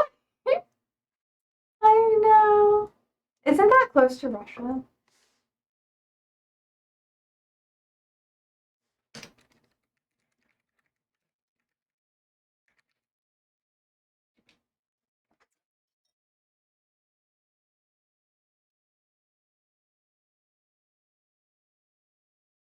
Yeah, is next to Russia under Finland. That's what I thought. Okay, good. I'm not crazy.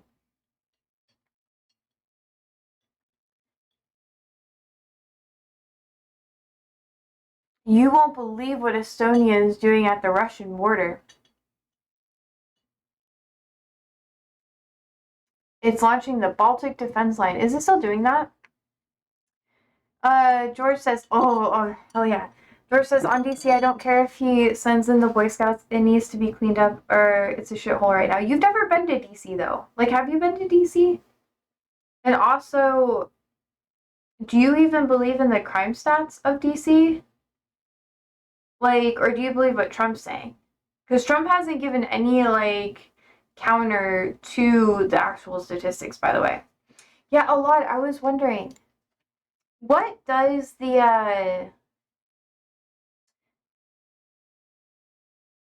how do I say it? What is the Baltic Defense Line? Here is the, yep, a couple times. It's only 2 hours down the road. Yeah, okay, so if you've been there.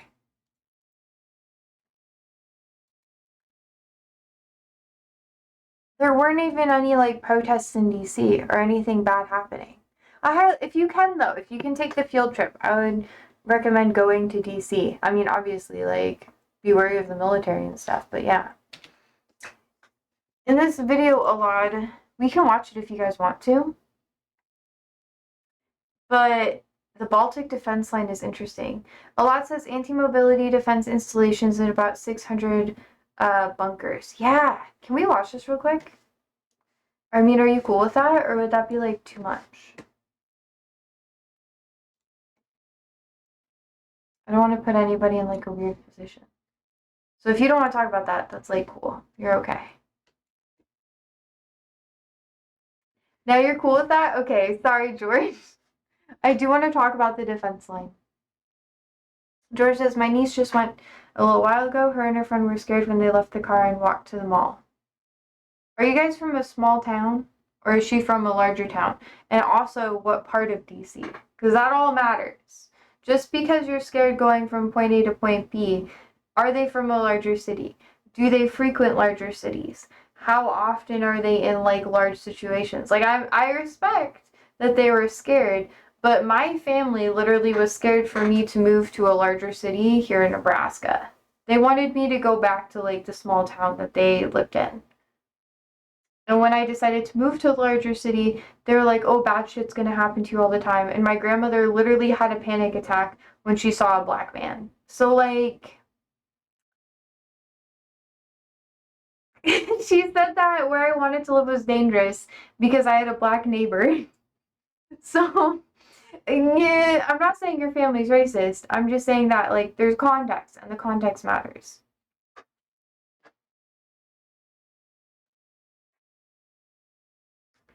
She goes to DC a lot.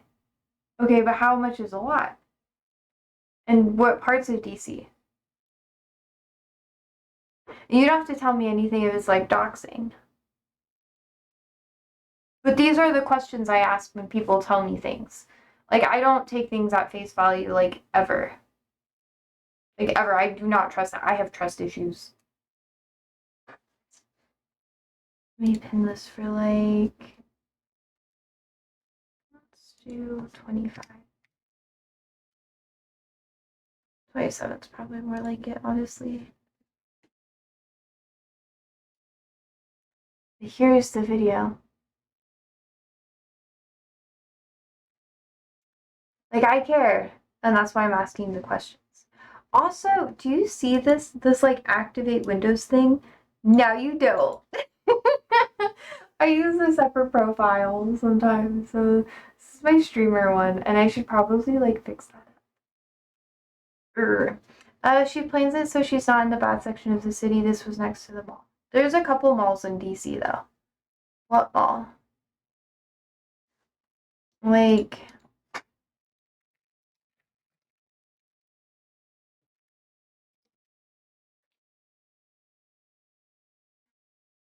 are you talking about like there's at least 3: Gallery Place, Union Station, and Chevy Chase Pavilion. The National Mall? Are you talking about that one?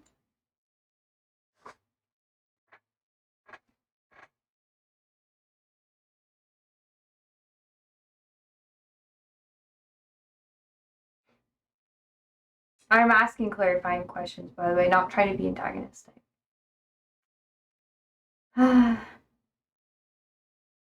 The one between the Capitol and Washington Memorial, the big one. Oh, so like the actual like. Okay, I get what you mean by the mall. And why was she stressed? Was it because there was more people? Like, anxiety can happen for lots of different reasons, and fear can happen for lots of different reasons. So, like, what about it made her afraid? I think it'd probably be better if she could, like, speak for that, but, like, people aren't afraid for no reason. It's not just, like, and sometimes people have anxiety and they are kind of, like, afraid for, like, not really a lot of reasons, but that's what I'm curious about. Also, I don't watch these videos a ton, but I'm gonna have it right here. And I'm gonna play it in just a minute, George, just so you know, because I wanted to get Alad's opinion on this, and I don't want Alad to get too bored, so he leaves. She had to walk by a whole row of homeless watching her walk by. Yeah. But that's also because they don't have resources to go anywhere else. Alad says, I mean, Estonian history is kind of weird since we've been under foreign rule for most of the recorded history. That is true. I don't know a lot about Estonia, which is why I wanted to like watch this, because I heard about it, but I didn't really understand everything that's happening. And a lot of like people I know who are really into like the war side of history were just like panicking about it. Not really panicking, but they're like, hey, did you hear about this? And I'm just like, I don't know the context behind this. Yeah. And I guess if you're not used to homeless people, it's going to make you more nervous to be around them too. I thought you were talking about like someone was gonna like mug her or someone was like following her or something. Alright. I hit play.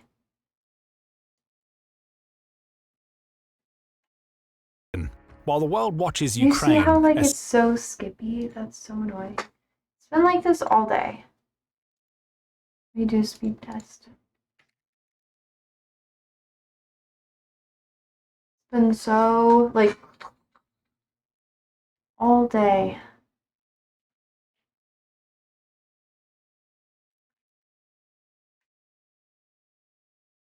Why is it so skippy? That's so annoying.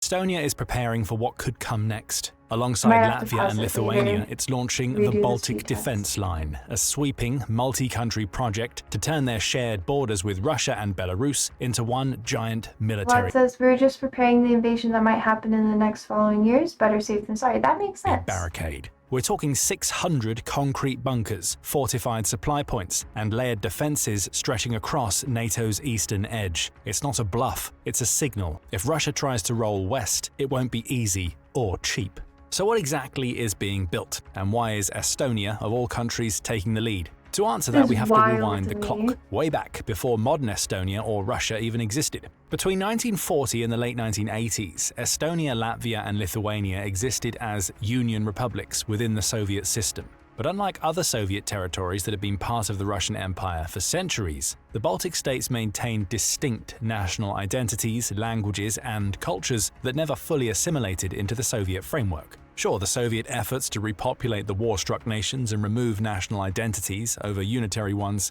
meant resettling Russians to the region and emigrating natives out, but the core Baltic culture remained vastly different from other European nations within the Union or even in the Warsaw Pact. Surprisingly, the Baltic states also had a constitutional right to secede from the USSR, which was mainly theoretical and perfunctory. However, as the Soviet Union's economy faltered during the late 1980s, increased calls for autonomy and outright independence led to the three states becoming the first Soviet territories to exercise it.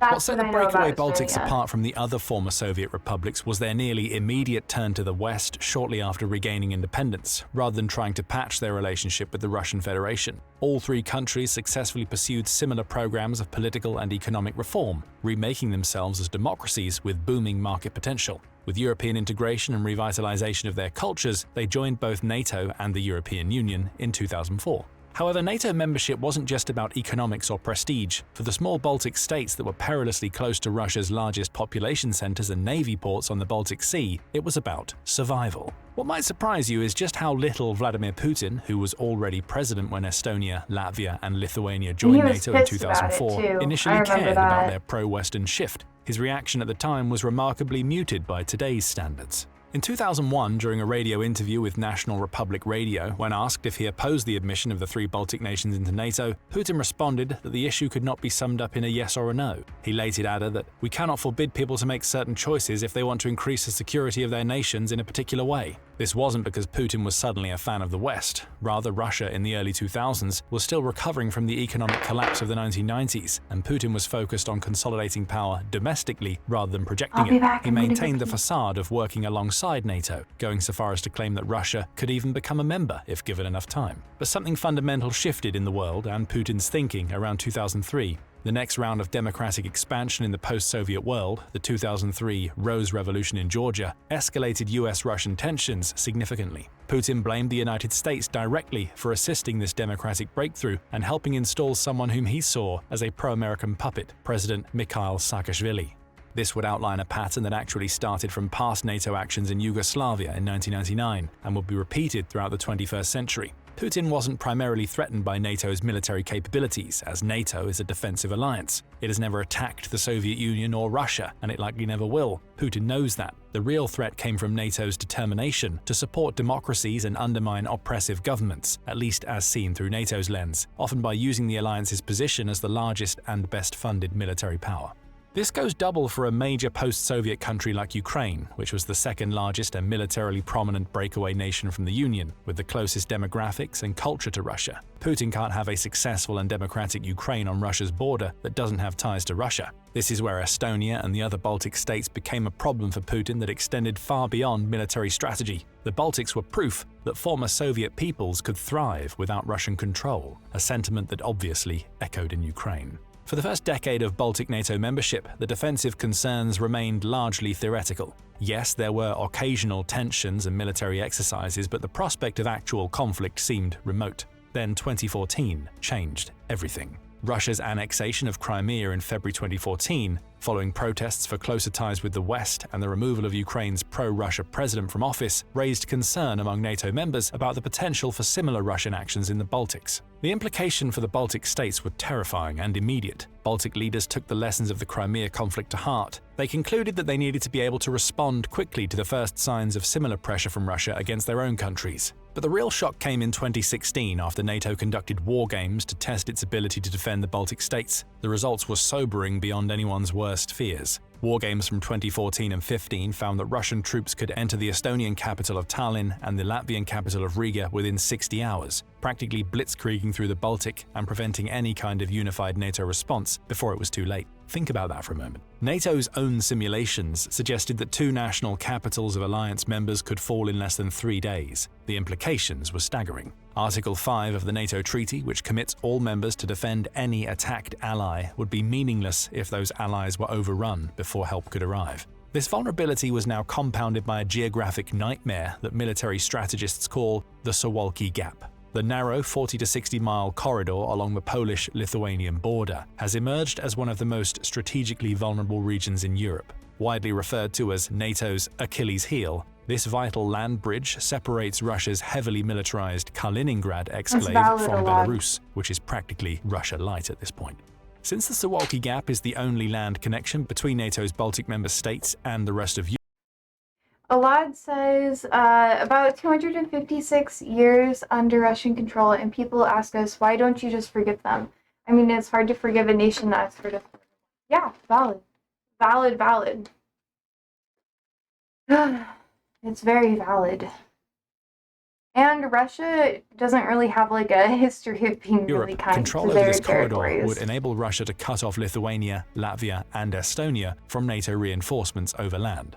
The strategic path to Russia's goal is brutal and simple: overwhelm the Baltic states, cut off its only land route to the rest of NATO, and force a government overthrow before the rest of the alliance could get its militaries mobilized. Of course, recent years have shifted this equation slightly in NATO's favor, as both Sweden and Finland joined in the 2020s. The two newest members will be able to provide vital aerial and naval support as a first response. Additionally, Finland giving the US and the rest of NATO leeway to use 15 military installations in the country allows the alliance to permanently keep forces at the ready while not being directly in the Baltics, where they will be at the highest risk, or in Poland, where they will be directly opposing forces in Kaliningrad and Belarus. But what fully turned the tenuous relationship between Russia and NATO to outward hostility was the start of the war in Ukraine, which practically removed any notion that Russia was ambivalent or friendly toward its former Soviet neighbors. For the Baltic states, the invasion in 2022 was essentially a preview of what might be coming next. However, the war in Ukraine also revealed something that fundamentally changed the strategic calculus. Russia's military wasn't the unstoppable force that NATO planners had feared. The same army that was supposed to capture Baltic capitals in 36 hours struggled to take Ukrainian cities for months, and yet this realization came with yet another terrifying possibility. Putin was willing to conduct a brutal, almost genocidal war against Ukraine, a country that it needed for both its natural and demographic resources.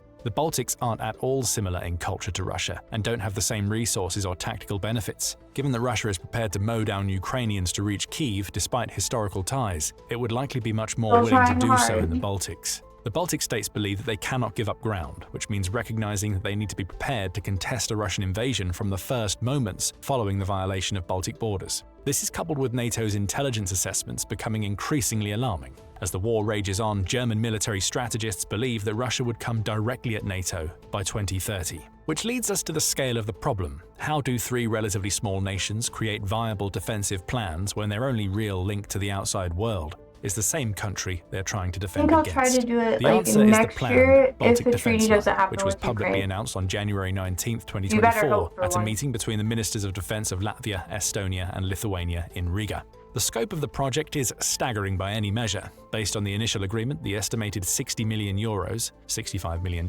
anti-mobility installation project will see bunkers rise throughout 2025 and beyond. But Estonia's portion alone reveals the true ambition of this undertaking. We were just The new talking about bunkers, that. similar to underground cellars already commonly found in Estonia, are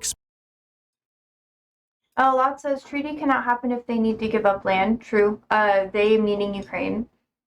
A lot also says Russia doesn't stop if you give them what they want. It's true. They'll come back one day and want more. That's what they did with Oh, what's that portion of Ukraine? It's like the southeastern part of Ukraine. They took it a couple, I think like less than 10 years ago. I can't recall the actual region's name. Maybe you remember, Alon? But they've already taken regions. And then their invasion more up north was just like, whoa. Yeah, Crimea. Thank you. I'm bad with names. There's so much going on, I always forget them.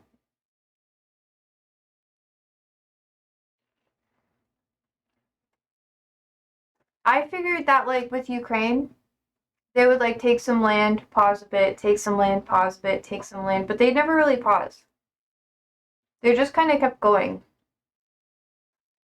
I'm also sharing popcorn with my notes. Let's see.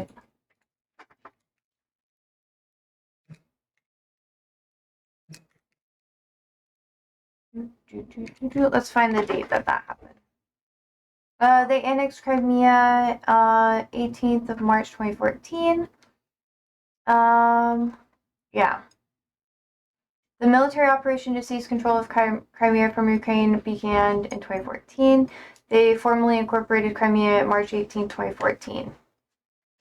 Yeah. That was really quick. And this is like, it's okay to do like a wiki for this. That was like over 10 years ago. Holy fuck. But you're right, they'll just keep going. Expected to be 35 square meters, 377 square feet, hardened to withstand artillery strikes and house up to 10 soldiers. This isn't some Maginot Line fantasy about stopping tanks with concrete. Estonian military planners understand exactly what they're building and why. The Estonian government has suggested that the project envisions the defensive line not as a final stand. Instead, it's meant to deter Russia from conducting a full-on assault across the Russia-Baltic states border and focus on predetermined locations that would be less defended, but which would get increased NATO support in turn. The strategy is also more sophisticated than permanent defensive fortifications. Estonia and its neighbors are looking at how much of the defensive line could be built with 1 month's warning and only trying to buy and build the parts that need to be deployed first. The rest of the construction would only happen once war becomes imminent. Additionally, all countries are reportedly sourcing and stockpiling mines to use them alongside defensive fortifications. The mines won't be laid down just yet, but that's about to change. In March 2025, the Baltic states and Poland announced their withdrawal from the Ottawa Treaty, citing rising Russian aggression and the need for mines as a vital component of modern defensive warfare, especially in the narrow, contested terrain of the Baltic region. Since early 2024, when the initial plans for the line were announced, the Baltics had roughly a year and a half, at the time of this video, to exercise the plan in reality. For Estonia, construction began in June 2025. This is woefully behind Latvia, where the first construction efforts were reported as early as May 2024. The first signs of the defense line are anti-tank ditches being dug in villages that are closest to the Estonia-Russia border, with the first such ditch reported in Vinski. Each trench is approximately 13 feet wide, 6.5 feet deep, and stretches for 2.5 miles. The ditches are designed to serve as guides for Russia's mechanized infantry and main battle tank. They would either slow down the advance or force senior Russian officers to adapt and change the plan of attack, which is not Russia's forte by the looks of its track record in Ukraine. But the ditches are just the beginning. By the end of the year, Estonia plans to build 28 bunkers and 10 ammunition storage facilities. The current value of the project is 4.4 million euros or $5 million, out of the 20 million euros or $23 million the country needs to invest. Estonia will create a military base in the border city of Narva, where up to 250 Estonian and NATO troops will be stationed. Estonia has also completed the test phase of 3 bunker prototypes, attacking and then assessing the weak points of each design with howitzers commonly used in the war in Ukraine. The most successful bunker will be used to retrofit existing builds. More importantly, NATO now has much more information about the specifics and efficiency of Russia's military equipment, thanks to Ukraine sending over that data in exchange for developing more prototypes. While the other Baltic states are doing their own thing and sharing the results, Estonia is somewhat unique in its recognition of Russia's aggression and doubling down on defense investment. When most countries were debating whether they could afford to meet NATO's previous 2% GDP defense spending target, Estonia had Oh, approved a 4-year defense investment very, plan, complete with additional fancy. funding of 2.8 billion euros, or $3.2 billion. This allows Tallinn to allocate 5.4% of GDP, on average, toward And half military of, budgeting like, for the rest of the decade. The spending isn't just about traditional military hardware, but in the same capabilities that proved decisive in Ukraine. This could not only mean improvements to existing tank and infantry support vehicle designs, but also I'll pause.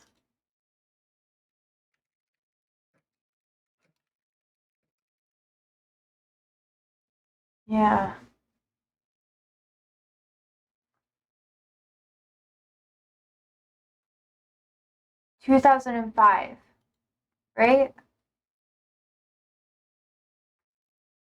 In 1944, the Nazi German forces were driven out. The Soviet government transferred parts of Estonia, including areas east of the Narva River and the town of Pesteri, to the Russian SFR. In 2005, Estonia and Russia signed a border treaty that recognized the current border, but Russia later withdrew its signature due to a reference of the Treaty of Tartu. Here's a very vague. This is what I was looking at. That's actually pretty fucking wild. I don't know. George said, and I'm saying I don't know to what George said. George said, we have troops from the 3rd Infantry Divisions, spread out across the Baltic countries with a total of about 85,000 troops in Europe. That's true.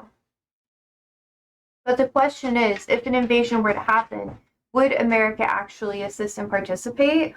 Or would they just kind of, like, would we back down? That's the question. Because that's what we're going to find out with this meeting, which is why I'm really happy that you're here a lot, because it's either you or, like, some of our Russian chatters. And I've been talking to some of my, like, my Russian mommy is what I call her. But she left Russia in the early 2000s, late 90s kind of time period. That's when she, like, formally moved to the States. She came here for a little bit, went back, and then, like, finally stayed here because of how bad things were getting. But that's a whole different discussion. She's really worried about stuff, but she doesn't keep up with a lot of the political things, and she doesn't like talking about it because she has, like, trauma, you know, because it sucks. But I really wanted to get your perspective, because we haven't really been able to talk about this much. And with what's happening tomorrow, it's super relevant. I wonder if this is going to get brought up whatsoever. investment in drone warfare, which we've discussed plenty of times on this channel as redefining the nature of war. Of course, this all hinges on the defensive strategy actually working, and while there are a few problems and design issues that it might need to overcome, the actual strategy might just allow the Baltics to pull its grand plans off. The main argument is that the Baltic defense line might not be enough to create an effective defense against Russian forces. The 3 countries combined don't have a large enough military force or land between their border and their capitals to mount decisive stands. However, the bunker line is not actually meant to stop a Russian attack, but shape it, as former Estonian Defense Forces Commander General Martin Herem explained. The actual strategy is more nuanced and potentially more effective. The Ukrainian conflict has shown that even small delays and complications can have massive effects on military operations. Russia's initial assumption that it could capture Kyiv in days was shattered by Ukrainian resistance that forced Russian forces into costly urban warfare and extended supply lines. This led to logistics breakdowns that Trump has stated multiple times, George, that he doesn't really agree with NATO. And he doesn't want America being part of NATO, and that he wouldn't promote NATO activities. That's why I don't know if we would actually, like, stand up with NATO. Because he's been very, very critical of NATO to the point where he's talked about, like, potentially leaving at some point. Now it's, like, another thing. A lot says, I don't know, TBH is hard to say. I hope we've got good relations with the USA, but honestly, Germany, UK, Finland, France stand with us. Yeah. Yeah, not trying to be, like, argumentative, George, because you're right. Technically, we should stand with NATO because we're part of NATO. Like, we have treaties with NATO and stuff. But from what I've seen, I haven't seen a lot of initiative to actually stand with NATO. just from Trump. I don't know if he can actually make that decision, though, because technically Congress states whether or not we're part of war. So Congress could go over Trump and say that we are going to be part of the war and send stuff to the NATO nations. But Trump can veto some stuff. So I don't understand how that would go. Basically, I am confused about if we actually stand with NATO or not. Because we do on paper. But what people say is not very, like, pro-NATO nowadays. So you're right. I'm not trying to be like an asshole and be like, oh no, everything you say is wrong. And he said that so he could get them to come up to the 5% commitment.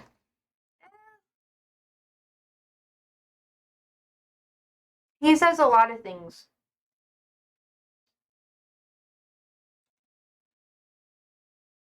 To the point where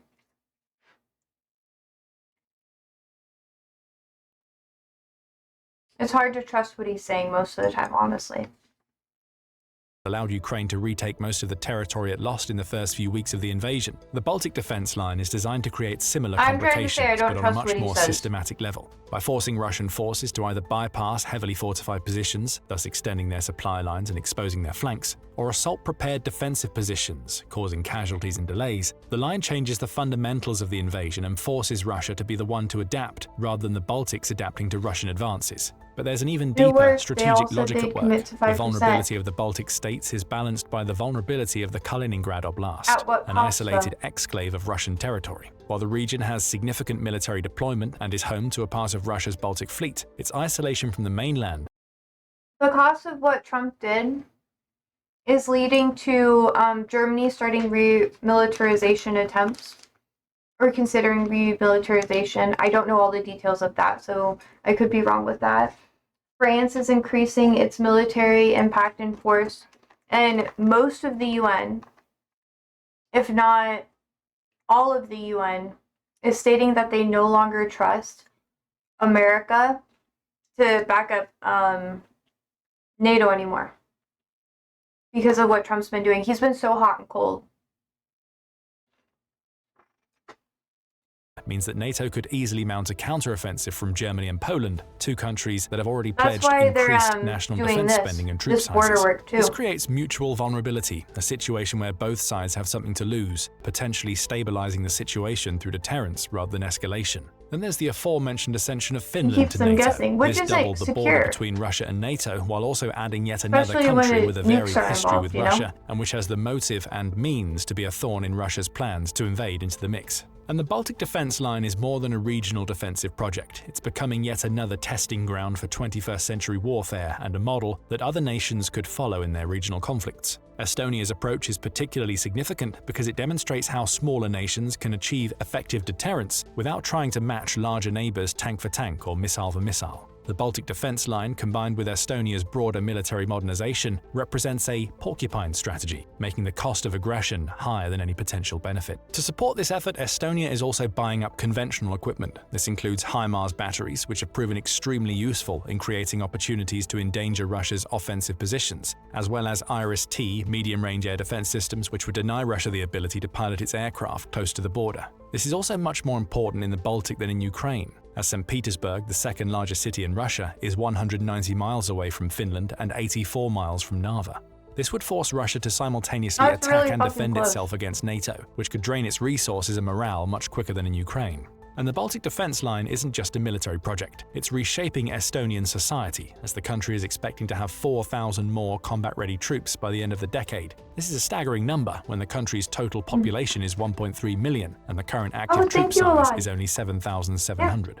Estonia's Defense Forces website states, this will lead to half the men born in a given year serving in the military, being one of the few NATO members that maintains mandatory military service. The social transformation goes beyond military training. Children are now receiving basic military education in high schools, and families are rehearsing evacuation scenarios. Estonia is essentially preparing its entire population for the possibility of conflict. But this preparation reveals internal challenges. Estonia has a significant ethnic Russian population thanks to its Soviet history. which is concentrated especially in the same regions where much of the Baltic defense line is being built. The Estonian plan features construction in Ida-Viru County in northeast Estonia, where ethnic Russians outnumber ethnic Estonians at a rate of 3.5 to 1. Public opinion surveys reveal the complications this creates. According to a 2024 survey commissioned by the Ministry of Defense, 67% of ethnic Estonians would give up their land to defense forces if Estonia were attacked, as opposed to only 38% of non-ethnic Estonians.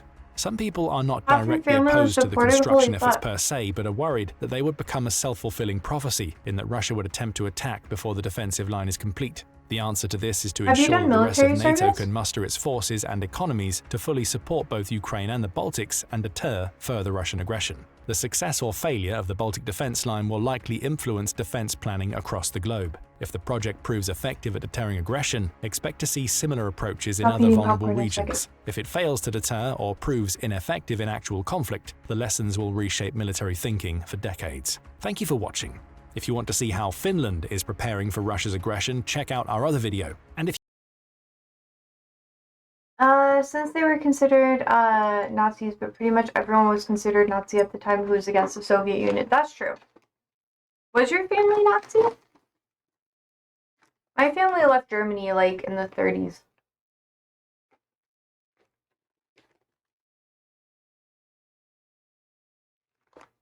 My grandma, I believe her family left Poland in like early 40s, like at the beginning of the war. This is what my grandpa said. I don't know if that's true or not. I would have to do more digging.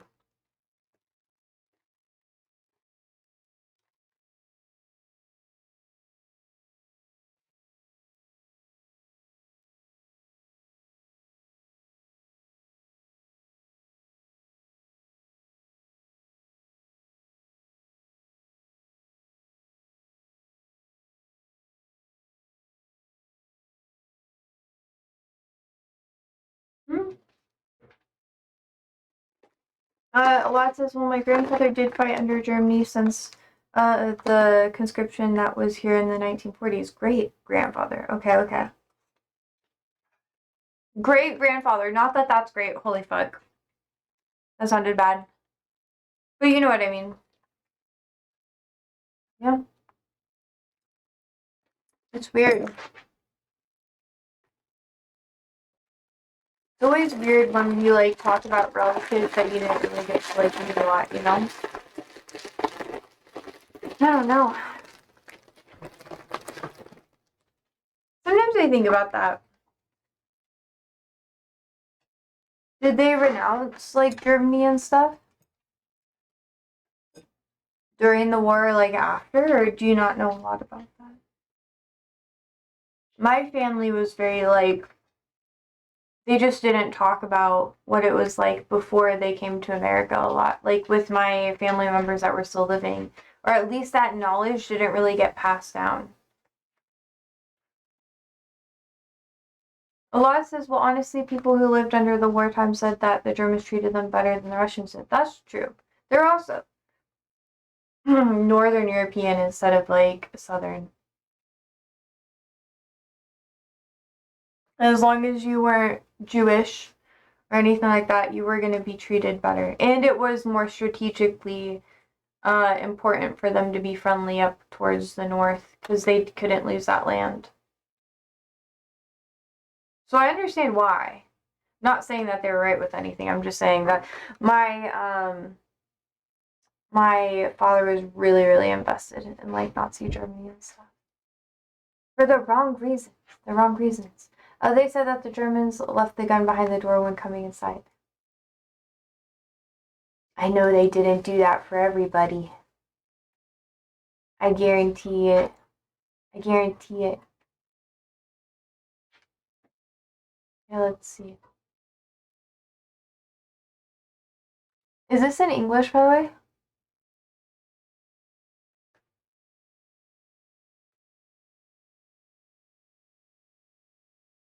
Oh, yeah, it looks like it's in English. Okay. Subtitles? Ah. Oh, no. Okay, good. There is subtitles. Yeah. I don't know. The more I learn about like a war and stuff, the more I'm just like, holy fuck. When you have two bad countries fighting one another, like arguably with like not great backgrounds, like very unstable countries fighting one another, it's like the lesser of two evils, you know? And people pay attention more to how they're treated rather than like how the people as a whole are treated. So like what's going on with like Gaza and Israel, like Palestine and Israel is like a very good example. Here in the US, because there's so much negative PR against Muslims and Arabs as a whole, people view them to be like negative. But then people are super anti-Semitic here as well. So they kind of have to pick like the lesser, like from public perspective, which I do not agree with, but people who dislike both groups try to pick the lesser of two evils. That's like the vibe. They're like, well, one of them is just like a low-life man. And that's like what I hear when I talk to people, especially here in like conservative Nebraska. Like I'll talk to people and I'll be like, yeah, like you have to be like pro-Palestine, right? Like you want people to be free and everything. And they'll be like, oh, well, you know, and then they just start coming up with all these exceptions and I'll be like, oh, that's not the look that I think you think that it is. A lot says, well, the soldiers I was talking about were regular Warschmott soldiers. Yeah. Sometimes, like, when oh no, I'm not going to dive really deep into it, but I think about how much people knew and how much we know now, and, like, that's a whole different conversation. I'll get super sidetracked if I focus on it too much, but yeah. There's a lot of shit. Like, a lot of shit. And it's like, lesser of two evils, you know? That's what people think. And then how much context did they know at the time? Did they know about everything that was happening that Germany was doing? Probably not. But nowadays, when everybody has mass media, there's no excuse. But back then, did they view it the same way? Did they feel like there was no excuse, you know? Because you only know what you know, and you don't know what you don't know. That's what I think about. That's like what frames everything into context. George says my great grandmother immigrated from Finland before World War I started. That's impressive. Yeah. Wars were not great. World War I was fucked, and America, the impact it had everywhere was horrible, even in America. The economy, like, struggled because our trading struggled and all that sort of thing, too. A lot says, probably, Estonia was the first country to be declared, free of Jews. Yeah, ugh. But we had around 5,000 Jews in Estonia at the time. There was a lower population. The more north you went, the lower it was. And it's like, how much did the public know? And also, at that time, people were very, very anti-Jewish. Kind of like how nowadays, with like what's happening with Gaza, because of a lot of propaganda that started in like the 80s, you could even go back like over 100 years with the settlement of the area and the colonization of that area. But that's when they started demonizing and creating a ton of propaganda about like Muslims and Arabs.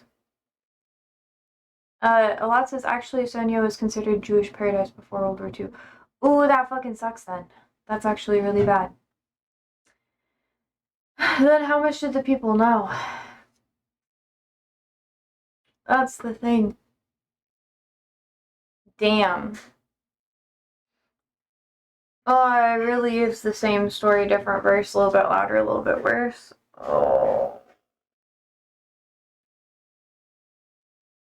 That fucking sucks. I thought there were more Jews, like, kind of towards, like, Central Europe. But I guess that's, like, what we hear about more. We hear about, like, Poland a lot more. And especially here in America, because they had a lot of camps there. And other countries in that area as well. Damn. That fucking... Oh. Well, that's like a shit stain on history then, huh? Damn. Please don't be a Nazi a lot. You're gonna make me so fucking sad. Oh. Damn. Or a white supremacist or whatever. I'm not a Nazi, don't worry. Bro, I get so worried online. I'm just like, like, oh, you're gonna be stressed, bro. Anyways. Yeah, it's fucking sad. And the history is fucking horrible, too. You just know history, which is valid. It's northeastern European history is something I'm, like, struggling with, like, piecing the, everything together with. Like, particularly areas that used to be part of the USSR, the annexed areas, which is where you live. So it's great because this is a good educational opportunity. But yeah. Let's see. George says most Jews were in eastern part of Europe before World War II. That's what I do that part. I just thought they were like in central, like Eastern Europe, rather than like up north. But then that would make sense too. I think the whole Zionism and stuff started in like central Eastern Europe, but I could be wrong. I think that's where it started picking up more momentum.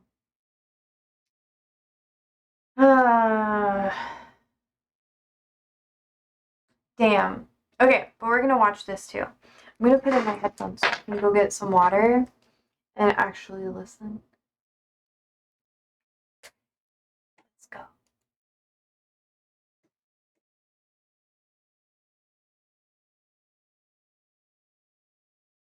See oli 14. juuni 1941. Meil oli kodus telefon talus sees ja isale helistati naabertalust, et on küüditamine. Ja isa põgenes ära, mõtles, et ega naist ja laps ikka keegi ära ei vii, aga viidi. Ja isa jäi siia, ütleme, ja meid viidi Siberisse, ema 2 väikese lapsega. Emad sunniti alla kirjutama püssimehe juuresolekul ja püssimehesega, et 20 aastaks.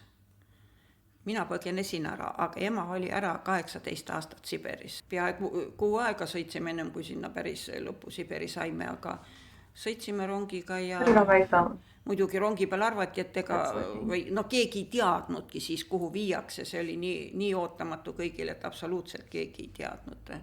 29 inimest oli vist meie vagunis, nii et vaevalt sai 2 pool vaguni otsas olid narid, seal siis sai natuke pikali olla. Meil oli isa reisikasukas õnneks kaasas, selle saime alla panna ja siis saime olla selle kasuka peal. Ema vahetas Siberis selle kasuka ära, siis sai selle suure maani suur lambanahkne kasukas ja riie peal ühe vakka kartult sai, et saime maha panna kartulit sellega siis kevadel. Mina siis olin 5-aastane, Siberis sain 6-aastaseks, siis mina pidin nõgeseid korjama. Nõgesed olid, et keeta, et süüagi midagi oleks. Nõgestest oli ka külavahe tühjaks korjatud, maa mustaks, et kõik ära söödud, mis vähegi söödav on. Ema hakkas õmblema seal rõttu, arutas vanad mõned riided lahti, tegi lõiked ja hakkas õmblema venelastele ja siis sai hakata natukene sai midagi kah, et vahest söögikraami või mõne kaalika või mõne kartuli ja niimoodi. Kui ma 9-aastane olin, siis selle suve ma käisin vasikakarjas ja 50 vasikat oli ja me pidime kuskile kaugele taigasse ajama need vasikad ja siis seal kaugel taigas ma olin päev otsa üksinda, päev otsa nad olid seal vasikatega, olin üksinda. Ja siis ma vasikad keskpäeval juba ära väsisid, vahest heitsid pikali, siis mina läksin vasika selja taha, ka istusin maha, et kui karu tuleb, et karu sööb enne vasika ära ja siis mind, seepärast seal metsas olid karud. Jah, mis on taigamets, kus karud olid, elasid. Ja mina põgenesin ja 9-aastaselt tulin, mõte, et tädi oli mul siin, isa, õde ja kõik sugulased ja ema mõtles, et siin on ikka elu parem ja siis tuligi niimoodi. ja tulin ühe teise tüdrukuga, kes elab praegu Viljandis, Miia Treufeldiga. See oli 1900, mis ta siis oli, 46, jah, 46. Ja tulime ära, läksime jala Kriškinosse, aga seal ei julgenud kah Pargast laeva oodata. Läksime veel jõe äärt mööda ettepoole Pargassele nagu vastu rohkem, et seal ei tunta meid, see oli juba vabade inimeste küla, et seal ei kontrollita nii laeva peale minejaid ja pugesime salaja laeva peale, läksime kiviunikute taha ja sõitsime siis ilma piletita Tomskisse 600 kilomeetrit jõge mööda. Tomskis oli nii, et olime alguses piletijärjekorras mitu ööd päeva, üldse piletit ei saanud, piletijärjekord edasi ei nihkunud, seal oli hirmus, kuskil alumistes ruumides inimesed karjusid, kas peksti või mis seal tehti ja siis läksime tagaukse kaudu, andsime oma viimased rahad ära, mis meil oli ja saime niimoodi pileti siis. Ja seal ka ainult kõvasse vagunisse ainult, et sai vaevalt istuda, puupüstirongid täis. Süüa ka enam ei olnud midagi, alguses võtsime kuivikuid, oli meil kaasas, mis oli tehtud suurem jagu kartulipudrust ja natukene jahu sisse pandud. Aga pärast oli nii, et me olime seal täitsa juba näljas, siis Vene sõdurid andsid meil rongis vagunis süüa natukene.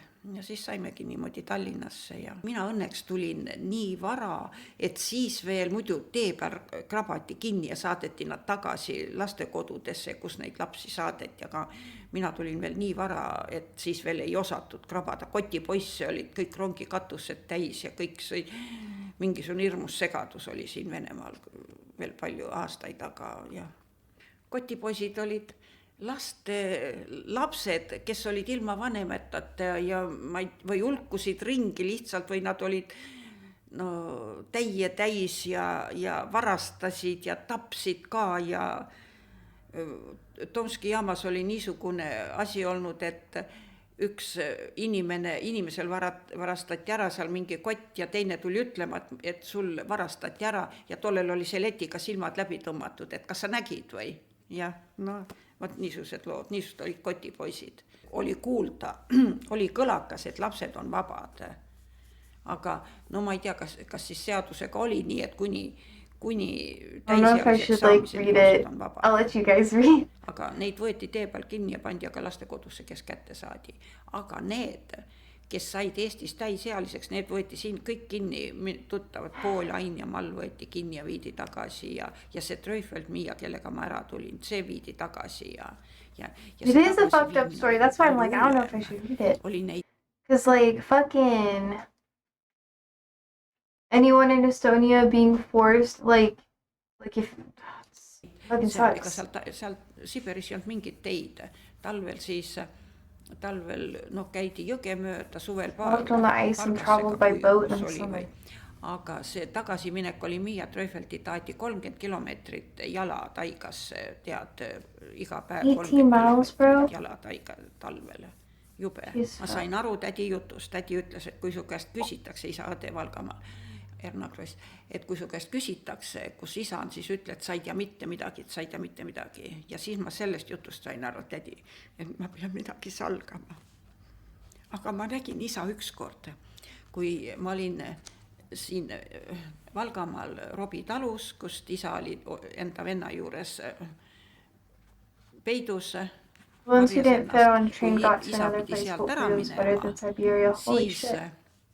Siis ta tuli läbi akna. Siberia is fucking crazy, it's an Arctic tundra. 25 seda ühte esimest Vene rublat, kui olid siis ennem kõige esimest rahavahetust. Ma olen väga palju rahavahetusi üle elanud selle pärast, et Vene all vahetati ja nüüd juurde veel. Tädi küüditati ära ja elasin ühe ja teise juures ja ühed onutalus head inimesed, puutersellid võtsid mind oma juurde, vahepeal käisin seal paar aastat koolis ja külakorda käisin kooliõdede juures, kes üks või teine kord süüa andis ja lõpuks tulin ära tulin ära Tartusse, kui ma olin 15-aastane ja tulin siia vastu. Wasn't Tartu the treaty that I was referencing earlier? Like they had a treaty in Tartu with the country? Like a lot of Eastern countries? Jaotuspunkti, Tartu laste vastu Eastern European. jaotuspunkti ja ütlesin siis, et mul on vanemad kadunud, et ma ei Tartu tea, Treaty kui oleks mind 1920, kohe jah. Siberisse tagasi saadetud. Küll uuriti kangesti, kus vanemad olnud, siin ei tea. Ja siis siin olid head inimesed, panid mind 15-aastaselt kaubandusvalitsusse õpilaseks, kuna siis alles hiljem siin, kui Yeah, because we whooped Russia so bad they wanted a treaty of law. dokumente Yeah. hakati põhjalikult vaatama, leidsid, et ma olen noor, taheti lahti lasta, et ei tohi noort alaealist tööl hoida, 16-aastane pidi inimene olema. Aga juhataja siis töö juurest palus, et käib korralikult tööl ja jätta. Ja siis ma hakkasin tööl käima ja õhtukoolides käima ja nii ma ennast üleval pidasin. Jumala ise 2 palja käega enam-vähem tulin siia Tartu linna. Mind ei lastud kaua aega Rootsi sugulastelegi külla ja üteldi ära, see Rootsis saatis kogu aeg meile väljakutseid, et külla minna. Ei saanud. So we pushed Germans out of Latvia and Russians out of Estonia using armored trains. A big speed scratching, by the way, if it's on. Oh, was that where they had like a ton of gunmen on trains and they were like shooting people just like as the trains went by? Was that like Estonia, or was that a different country? Because I remember that happened in one country. Yep, that was you guys! Hey! Kus sa põgened? Yep. Põgenetud küll isegi Siberist, sai siia ära tuldud 6000 kilomeetrit. Aitab It's põgenemisest. 3,700 miles from Siberia. Damn. Regarding like Estonia and their relationship with the Germans versus the Russians, you know, when you have, because didn't Russia have a lot of influence and control over Estonia before the war? Like, wasn't it a territory at that time?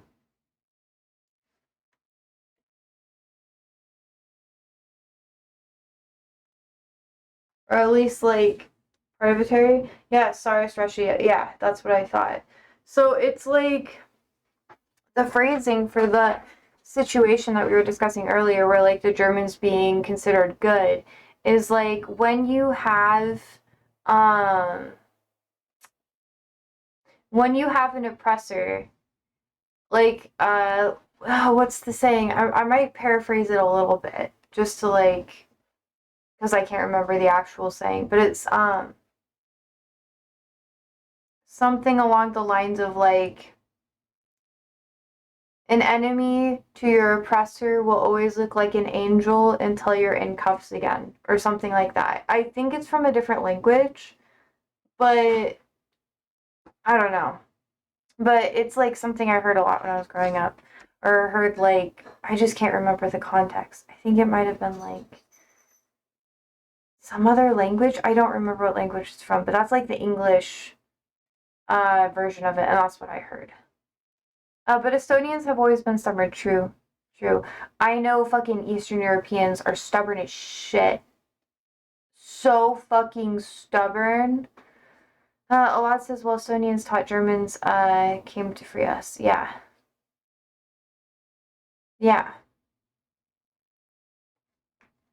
That's the thing. The enemy of your oppressor will always seem like an angel until you're in cuffs again. That wasn't the case. Yeah. I don't think it was the case. They were obviously, like, not trying to, like, free you guys specifically.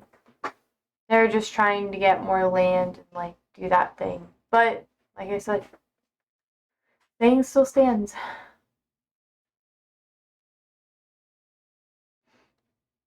It makes me sad, you know? Like, why the fuck does it have to be so bad all the time? Anyways, how do you think tomorrow's gonna go with, like, Trump and Putin? I think it's kind of weird. There was, let's see. A lot says, I mean, that they would send the majority of the people out of the country just like the Russians did. Yeah. Yeah. It didn't, like, fix anything, obviously. It just made things worse. And obviously you guys had, like, the fall of the Russian Empire, which happened, like, around World War One. And then everything was super fucking unstable there for so long. It just kind of kept cycling through.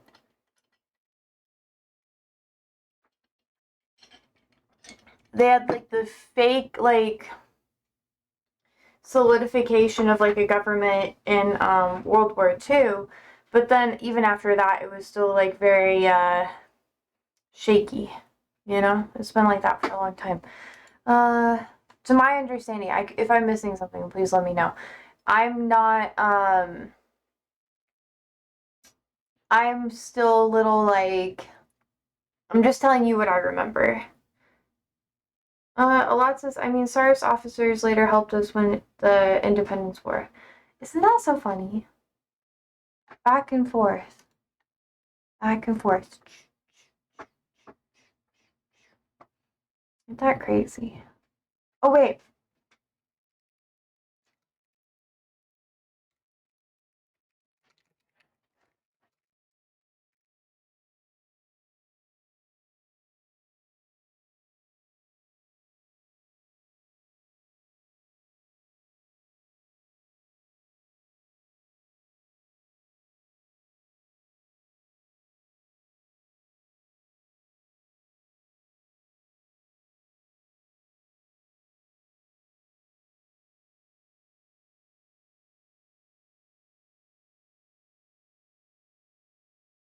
Yeah, during the meeting that Trump had today, which is the one that I took a ton of notes from, he said that he wanted to have a another meeting between,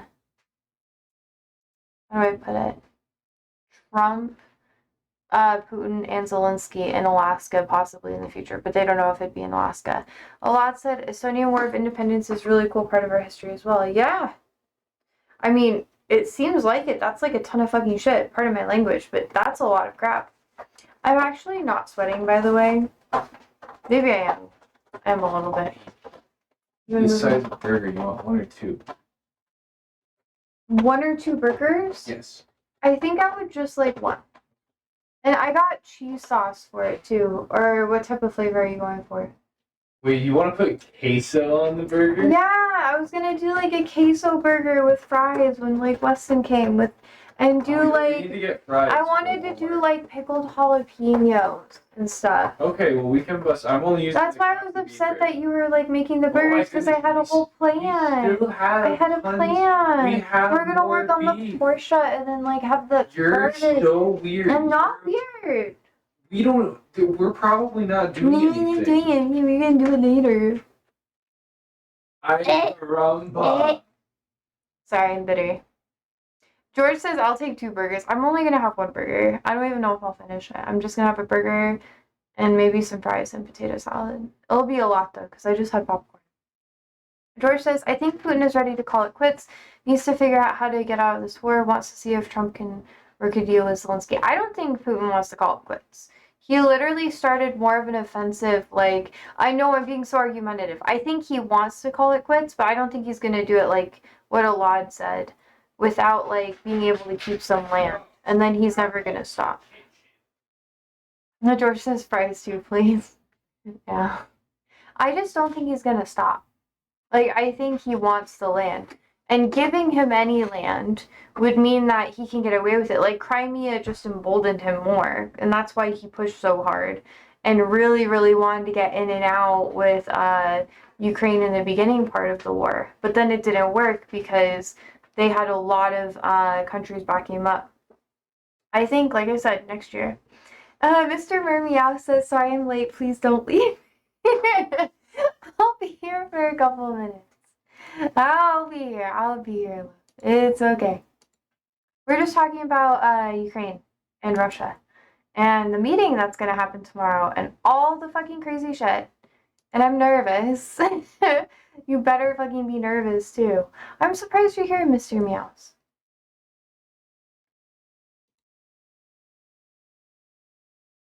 Well, we'll find out tomorrow. I don't think it's going to be a lot. Mr. Meow says, don't get me started on Ukraine. Wait, where are you from? I mean, you don't have to. I know you told me, but I kind of forgot.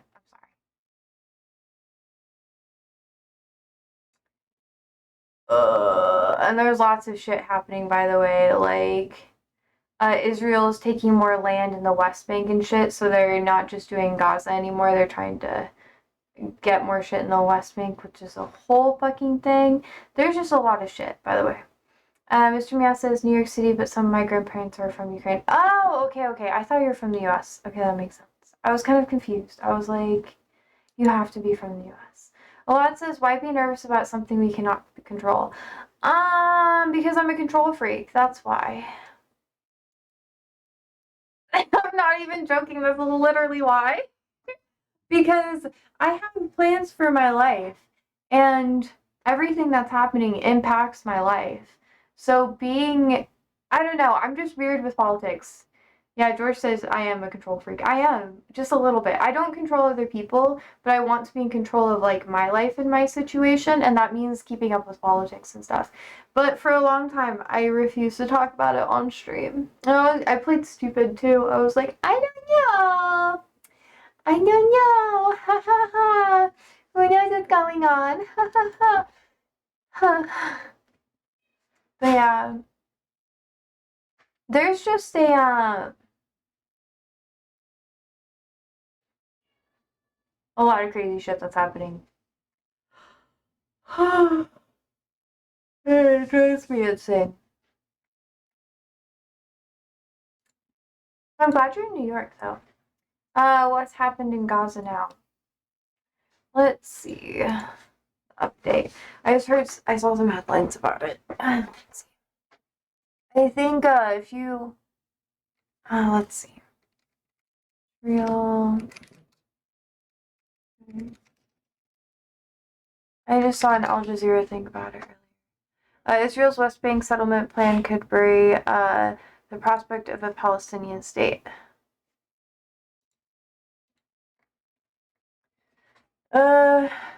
Israel said Thursday that it was moving forward with controversial plans to build thousands of new housing units in the occupied West Bank. A development far right of the Finance Minister Smotrich said it would permanently bury the idea of a Palestinian state. And it was updated a couple hours ago. This is by CNN, which means that it's still very, like, pro-Israel media. I'll try to find the Al Jazeera piece, but it might be in Arabic. Do you want pepper jack on your burger or no? Yes, please. Thank you. Are you making fries? We don't have any fries. We're out of fries? Bruh! Okay, good. We'll eat the potato salad then. But we're out of mustard, so it's not even super good. I have to use the Dijon. Sorry, we're talking about lunch. I'm also not super fluent with Arabic, by the way.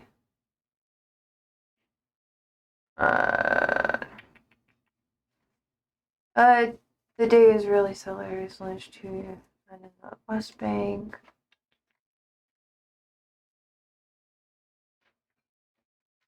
Yeah, here's the Al Jazeera piece. This was updated 14 hours ago. Most of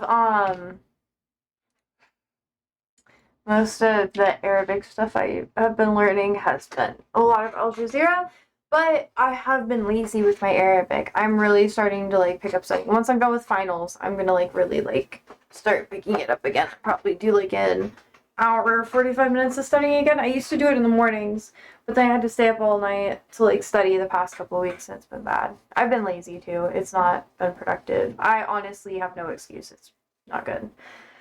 Mr. Meow says, I want to eat a hot dog that has baked potato instead of bread. I don't even like hot dogs. I'm afraid of hot dogs. I like burgers, though. I just don't eat pork, that's why. That's why I'm afraid of hot dogs. Because I've had so many instances of people saying that stuff is, like no pork at all in it, and then it does, and then I'm like, what have you done to me? And then I cry. But But there's the Al Jazeera piece, and I feel like it would be advantageous, or it might be good to compare the two. But the Al Jazeera piece is nice because then you can see the map of the settlements and outposts, which honestly we could take a peek at. We got time. We got time, my loves. So here you can see the this is the Armistice Green Line, which is bullshit. Everyone knows that. This is the separation wall, which doesn't even follow the Green Line. And then bloop, bloop. Wait, Mr. Meow says our street hot dogs are such a nostalgic food to us.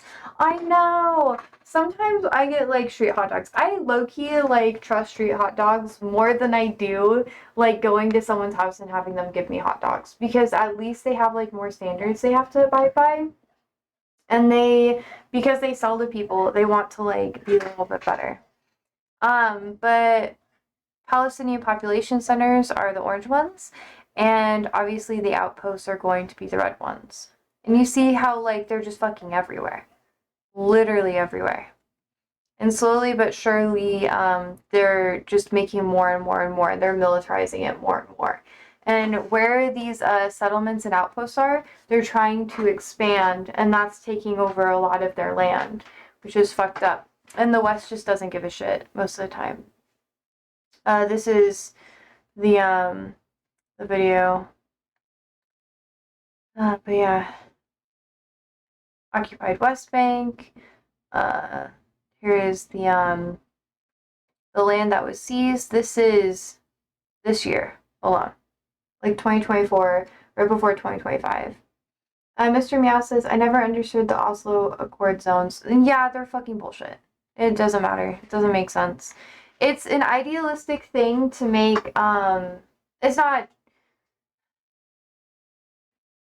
it was basically to, make people think that things were good without it actually being good. It's not really great. It's actually really, like, messed up. Sorry, I'm also losing my voice. I've been talking all day. I was talking to a woman about this, actually, which is, yeah.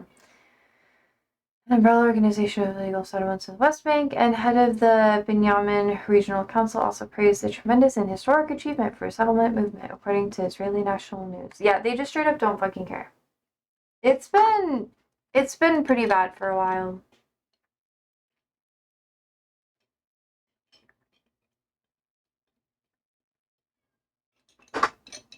Zionism at its best. They view Zionism to be like a compliment to, or at least a lot of their government does, which is just fucked. It's rough. And then you have, where, like, here in this article, when they talk about the occupation, Al Jazeera gives that information, right? And then over here, let's find the CNN one. Here, Israeli settlements in the West Bank are Jewish villages, towns, and cities built on the land the United Nations and the international community have designated for Palestinian state. Let's see. Virtually the entire international community views the expansion of settlements as an obstacle to negotiations between the Israelis and Palestinians. According to Peace Now, an organization that tracks the growth by settlement enterprise, there are 141 settlements in the West Bank as of last year. But no visual aids, because that, like, makes it hit, like, a lot harder, but whatever.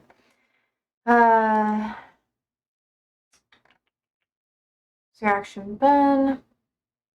President of Palestinian National Council blasted the advancement of the project, describing it in a statement as a systematic plan to steal land, Judaize it, and impose biblical and Talmudic facts on the conflict. A colonial plan falls within the policy of creeping annexation of the West Bank, which is accompanied by settler violence against Palestinians. It just keeps going. Stable West Bank keeps Israel secure and in line with the administration's goal to achieve peace in the region, the spokesperson of the U.S. State Department. by the way. I've already read this article. Did they say colonial? Yeah. Colonization, colonial, they say that a lot. In May, Israel approved the largest expansion of Jewish settlements in the West Bank since the signing of the Oslo Accords more than 30 years ago. The Security Cabinet said it would establish 22 new settlements, including some deep within the West Bank and in areas from which the country had previously withdrawn. A spokesman of the Palestinian Authority denounced the plans as dangerous escalation and a challenge to international legitimacy and international law. And this is in direct retaliation, pardon me, to, at the UN, how people were trying to have a ton of discussions. We talked about this, I think, a couple weeks ago. But there was a lot of discussions about whether or not Palestine should have statehood. That was like a really, really, really big controversial thing for a really long time. And they're arguing about it a lot, validly so. And long story short, I think it was was it France? I think it may have been France and Saudi Arabia that were like, hey, I think Palestine should be considered a state so then they can have more protections from the UN and other countries and stuff like that. And this was in retaliation to that. So they're like, oh, if we completely take over, like Israel's perspective is to completely take over the West Bank and Gaza so that there's no hope of it becoming a state by the time anything could happen. Oh, which is really disappointing. Like, they're expediting everything now. Ish. There's lots of other complicated layers, by the way. It's not just that. Mr. Meow says, I don't get that either. I always saw it as a post-colonial issue. Yeah. Yeah, it has a lot of layers. It's just pretty fucking bad. And, after, this also came around the time that they killed a ton of, journalists, which was really fucked up. And then I think that happened like on Monday, and people were pissed. I think it was like Sunday night, Monday. And then ever since then, Israel's been like really upping the ante because now Al Jazeera doesn't have people on the grounds that can like report on things. And I've been watching Al Jazeera. I mean, whether or not like, I've been watching it since I was a kid. It was kind of like, yeah. And they've always been there. Like, they've always been there. Let's see. Mr. Meow says, yeah, I remember Israel claimed its #1 position as the deadliest country for journalists. Yep. I think so. I think after the direct attack. Etria.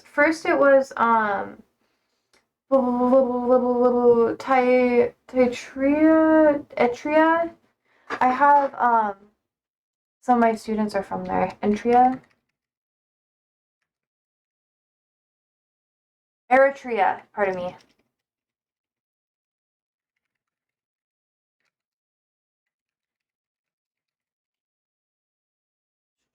World Press Freedom Index.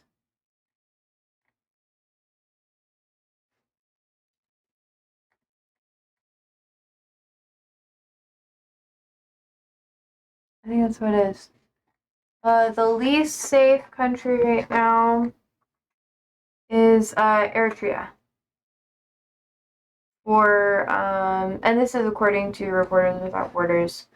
No one talks about it, but it's really bad. Like, I'm not trying to like distract too much, but yeah, it's really bad. Obviously, I think this has to be updated and stuff too. This is like Reporters Without Borders or something like that. Yeah. But I think it is. I think it is one of the deadliest areas for reporters.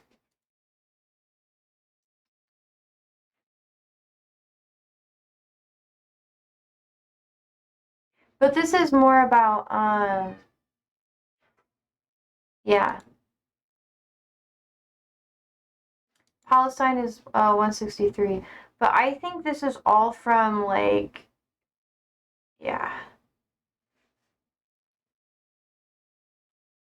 It's not great. It's not great. I think by the end of the year, it's probably going to be one of the worst countries to be a journalist in. IMO. IMO. I don't know what you're looking at for that though. Maybe they need to update this one, Borders Without Borders. But I don't believe those stats. I know, same.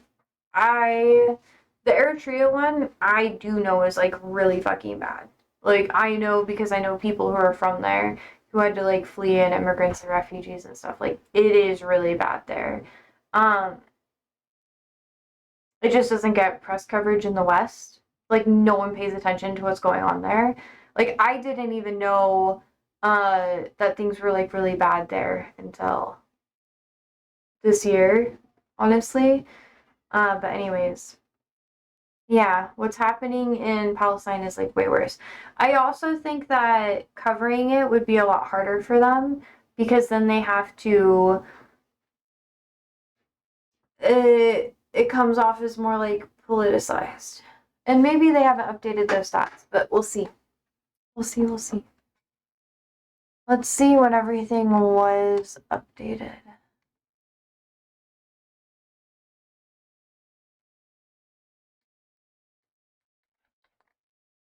Okay.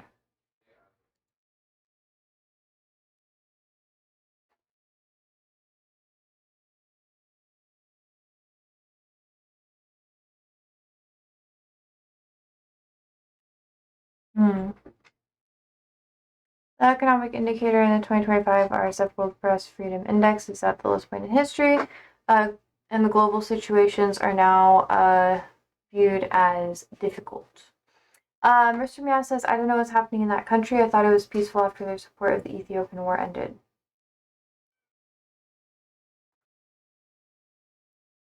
It's not really peaceful. It's, I don't know. We can get into it another day because I do have to leave soon.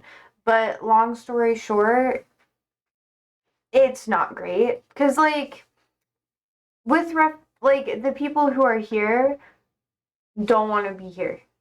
Like, at all. Like, they're getting discriminated against, like, on the fucking daily here. Like, the last thing they want to do is be here. And, it's very segregated. It's very classist. So even if like there's like civil war shit that's like happening or like lots of like gang activity, I don't know if it's recognized internationally a ton, but like let's see. I'm not gonna dive too super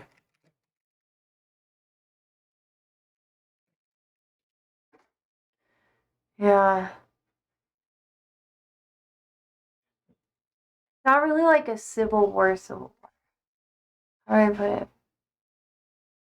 Ethiopia and Eritrea are preparing for war. Yeah, things are like ramping up again, which is like another. Let's see.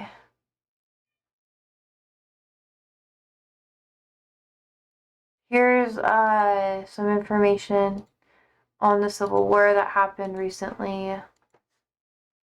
I'm not gonna dive like super deep into it, but yeah. We will never leave Ethiopia alone, yeah. I mean, you should just look into it a bit. I honestly need to look more into it too. It's a lot. But yeah, the military one, the abolishment of the Islamic State in Eritrea, death of the leader of the ISC, execution of the active Islamic State members of Eritrea, which that's why it's having issues, because I'll just, yeah, here. I just ate some Ethiopian. Bruh. What does that have to do with anything? This is honestly, though, one thing that I do need to get more educated about. Yeah, but most of my, yeah, the people I know were fleeing this war here. It's still not great. This is a very, how do I say it? This is very vague, and this does not go over any of the nuances of it. And I wonder why no one is covering it. There's lots of reasons. It's like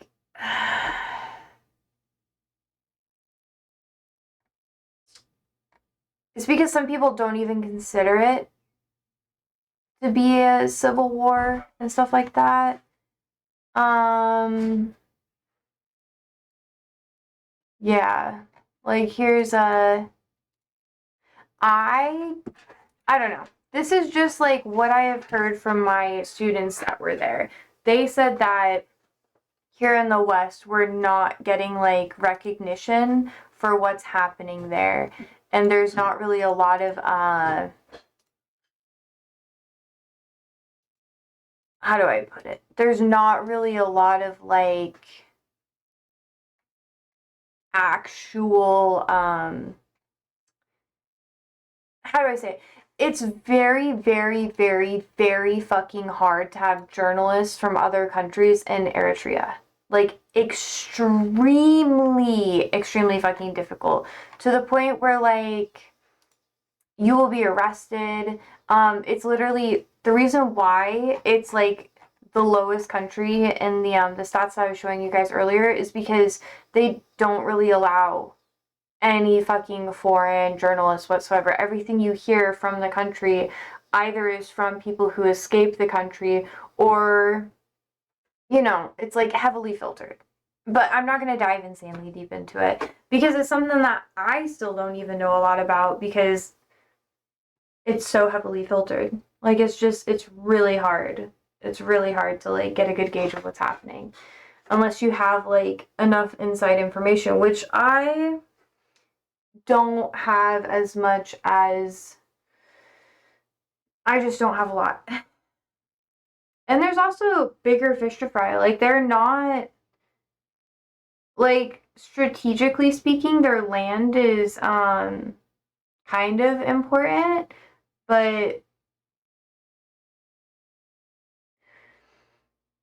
they don't really have a big economy. And there's not really a lot of like Western backing in the area. Like there's not a reason for anyone to talk about it. And there's lots of other conflicts that were bigger, like the Ukrainian war, what's happening in Israel, Palestine, and like the list goes on and on. Like there's so much more conflict that's like considered to be more important. Mr. Meow says, I just know our government has always wanted Ethiopia and Eritrea to be at war. Yeah, most countries do. It's like there's a lot of layers. I don't know how accurate that link was that I sent you. I don't know. I think that's like a fandom thing. I don't think that's even real. But I know, it's just weird because like I said, I would ignore that like first like link that I like sent you because I know that's not real. I can tell you what my students have told me. And that is that it's very, very high conflict to the point where things are very divided class-wise. And there's a lot of, if you go against, how do I say it? There's a lot of danger to life. I was like, I didn't think that was accurate. Yeah. It's like a, can't believe I sent that link. Oh, I'm disappointed in myself. That's okay. I accept my disappointment and I die inside. I'm getting tired. I'll have to talk to her more about it next week. I apologize. It's hard. Eritrea was literally helping Ethiopia fight against Tigray not long ago, that's true. But there is a lot more conflict that was happening. And that's like the Al Jazeera post that I sent you guys. That's the one that's more accurate, and I'm Google's disappointed. I know. Oh, okay. I sent a bad link, Andrew, and I feel dumb. It was okay. It was bound to happen eventually. This is, like I said, this is one that I need to do a lot more research on. But I do know that freedom of speech is not very, very prevalent in the area. And the refugees that I help out with and work with did have to escape a lot of like civil unrest. And I don't know all of the details, but I also know that it's really, really bad. Like, it's not great. Like, they're not allowed to talk about things. They're not allowed to really do things with their family in ways that they'd want to. And it's very divided by class. So, like, if you're part of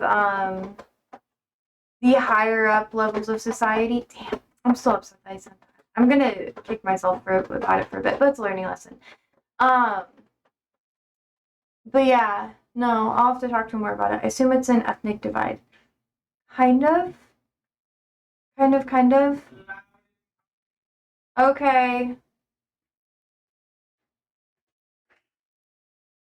It's okay. I needed to have a mess up. This makes me feel a lot better about talking about this stuff. Okay, good. I just had to get away with it. Not get away with it. Have it happen. Get it away with. Jesus Christ. Yeah.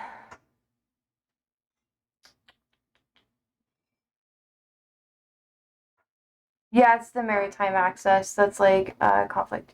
You can educate us about it next time. Ooh, maybe. I'll have a lot of talking to do. And I really, really try not to press the refugees I work with for information. It's something that I let them talk to me about. And how do I say it? They're allowed to talk to me about it if they want to talk to me about it. What I have learned is through the conversations that I have had with them. And it's rough. It's rough. There's reasons why they left and they came here. But from what I understand, it's like freedom of speech, class stuff, to the point where, like, yeah, it's just a lot. I'm not going to dive really deep into it. Anyways, I'm glad I had like my first good fuck up though. That makes me feel a lot better. Now I feel a lot more comfortable talking about political shit. Cause like I needed to fuck up at least once. At least once. The satisfaction is here. I feel much better. Good, good. I was like, that doesn't seem right. This seems wrong. Okay, that makes more sense. But yeah, I know, Mr. Meows. I feel embarrassed, but I needed to fuck up. It feels good to fuck up. Man. Okay, good. And that's only up from here, which is good. I had to have like an oopsies. Yeah. But like I said, I've been saying this entire conversation. This is something that I do not know as much about. But I know that it's very like authoritarian. Lots of conflict. But anyways. I can't abuse the position I'm in and like try to use people who are struggling for information because that feels cruel. But yeah. Damn, thank you for being here for my fuck up though. I know it's so weird for me to be like, finally I fucked up. But like I've been waiting. I'm like, there's gonna be one day where like I fuck up and I'm gonna catch myself and it's gonna be about something that I should know more about. And that's it only took me like literally how long? Like 2 years of streaming, almost. A little over 2 years of streaming for it to happen. So I'm satisfied. I needed that. I know you're just like, girl, like, shut the fuck up. But you don't understand. I needed this. This is actually really good for me. What a day. Anyways, do we have anything else we want to talk about before I go? Because I technically do have to go eat. It's fine. No, it's fine. It's more than fine. Like, when I say I know it seems like we're exploring it together. No. But I wanted this to happen. I wanted to have, like, a fuck up. And I've been you don't understand. I've been, like, I sweat sometimes when I talk about, like, politics on stream because I'm waiting to have, like, a fuck up. Like, I've been like, okay, I'm gonna fuck it up. How bad is it gonna be? Am I gonna handle the fuck up well? Is it gonna be okay if I fuck up? And now that I fucked up, I'm like, oh shit, that's actually not that bad. I mean, it's awkward as fuck, for sure. For sure. But, like, it feels good. Like, I needed to, like, fuck something up. And it's kind of like when you're working on a project or something and you, like, fuck something up so bad and you're just like, oh, damn, that's over with. And then you can do good. Like, it's like you got all the anxiety out of the way.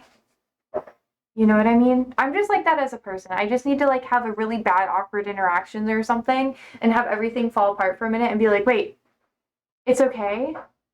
That's good. Like, catching mistakes made is more important than making mistakes. Oh, I know, for sure. Well, and that's why I was like, this doesn't seem right. That's why I was very cautious about it. But that makes me feel good. Okay, cool. Now I know what to look for within myself. And when we have these discussions, it makes me so happy. It makes me so happy. That's good. That's good. And this opens up a lot more, like, comfortability in it. Is he trying to eat my Burgiza? No, he's trying to lick the juices off What a bitch. the plate that I used to carry. Sorry, my cat's trying to eat my food. I have to go eat, though. So, I'm sorry I got to go, Mr. Meows. Mr. Meow Meows. I know you literally just got here. You're just like, bitch, don't go yet. But I gotta go. It's been, like, almost 3 hours. And you'll catch me next time. Tomorrow, we're gonna have more free chats. And I'll be here Saturday and Sunday, for gaming, blah, blah, blah, blah, blah. I do have a lot of finals, so I might be a little bit late tomorrow, too. But that's okay. So, thank you so much for hanging out with me today. I hope you guys have a wonderful Thursday. And thank you so much for being here for my fuck up. That actually makes me feel a lot better. So, sleep well, stay safe, stay alive, and dudes.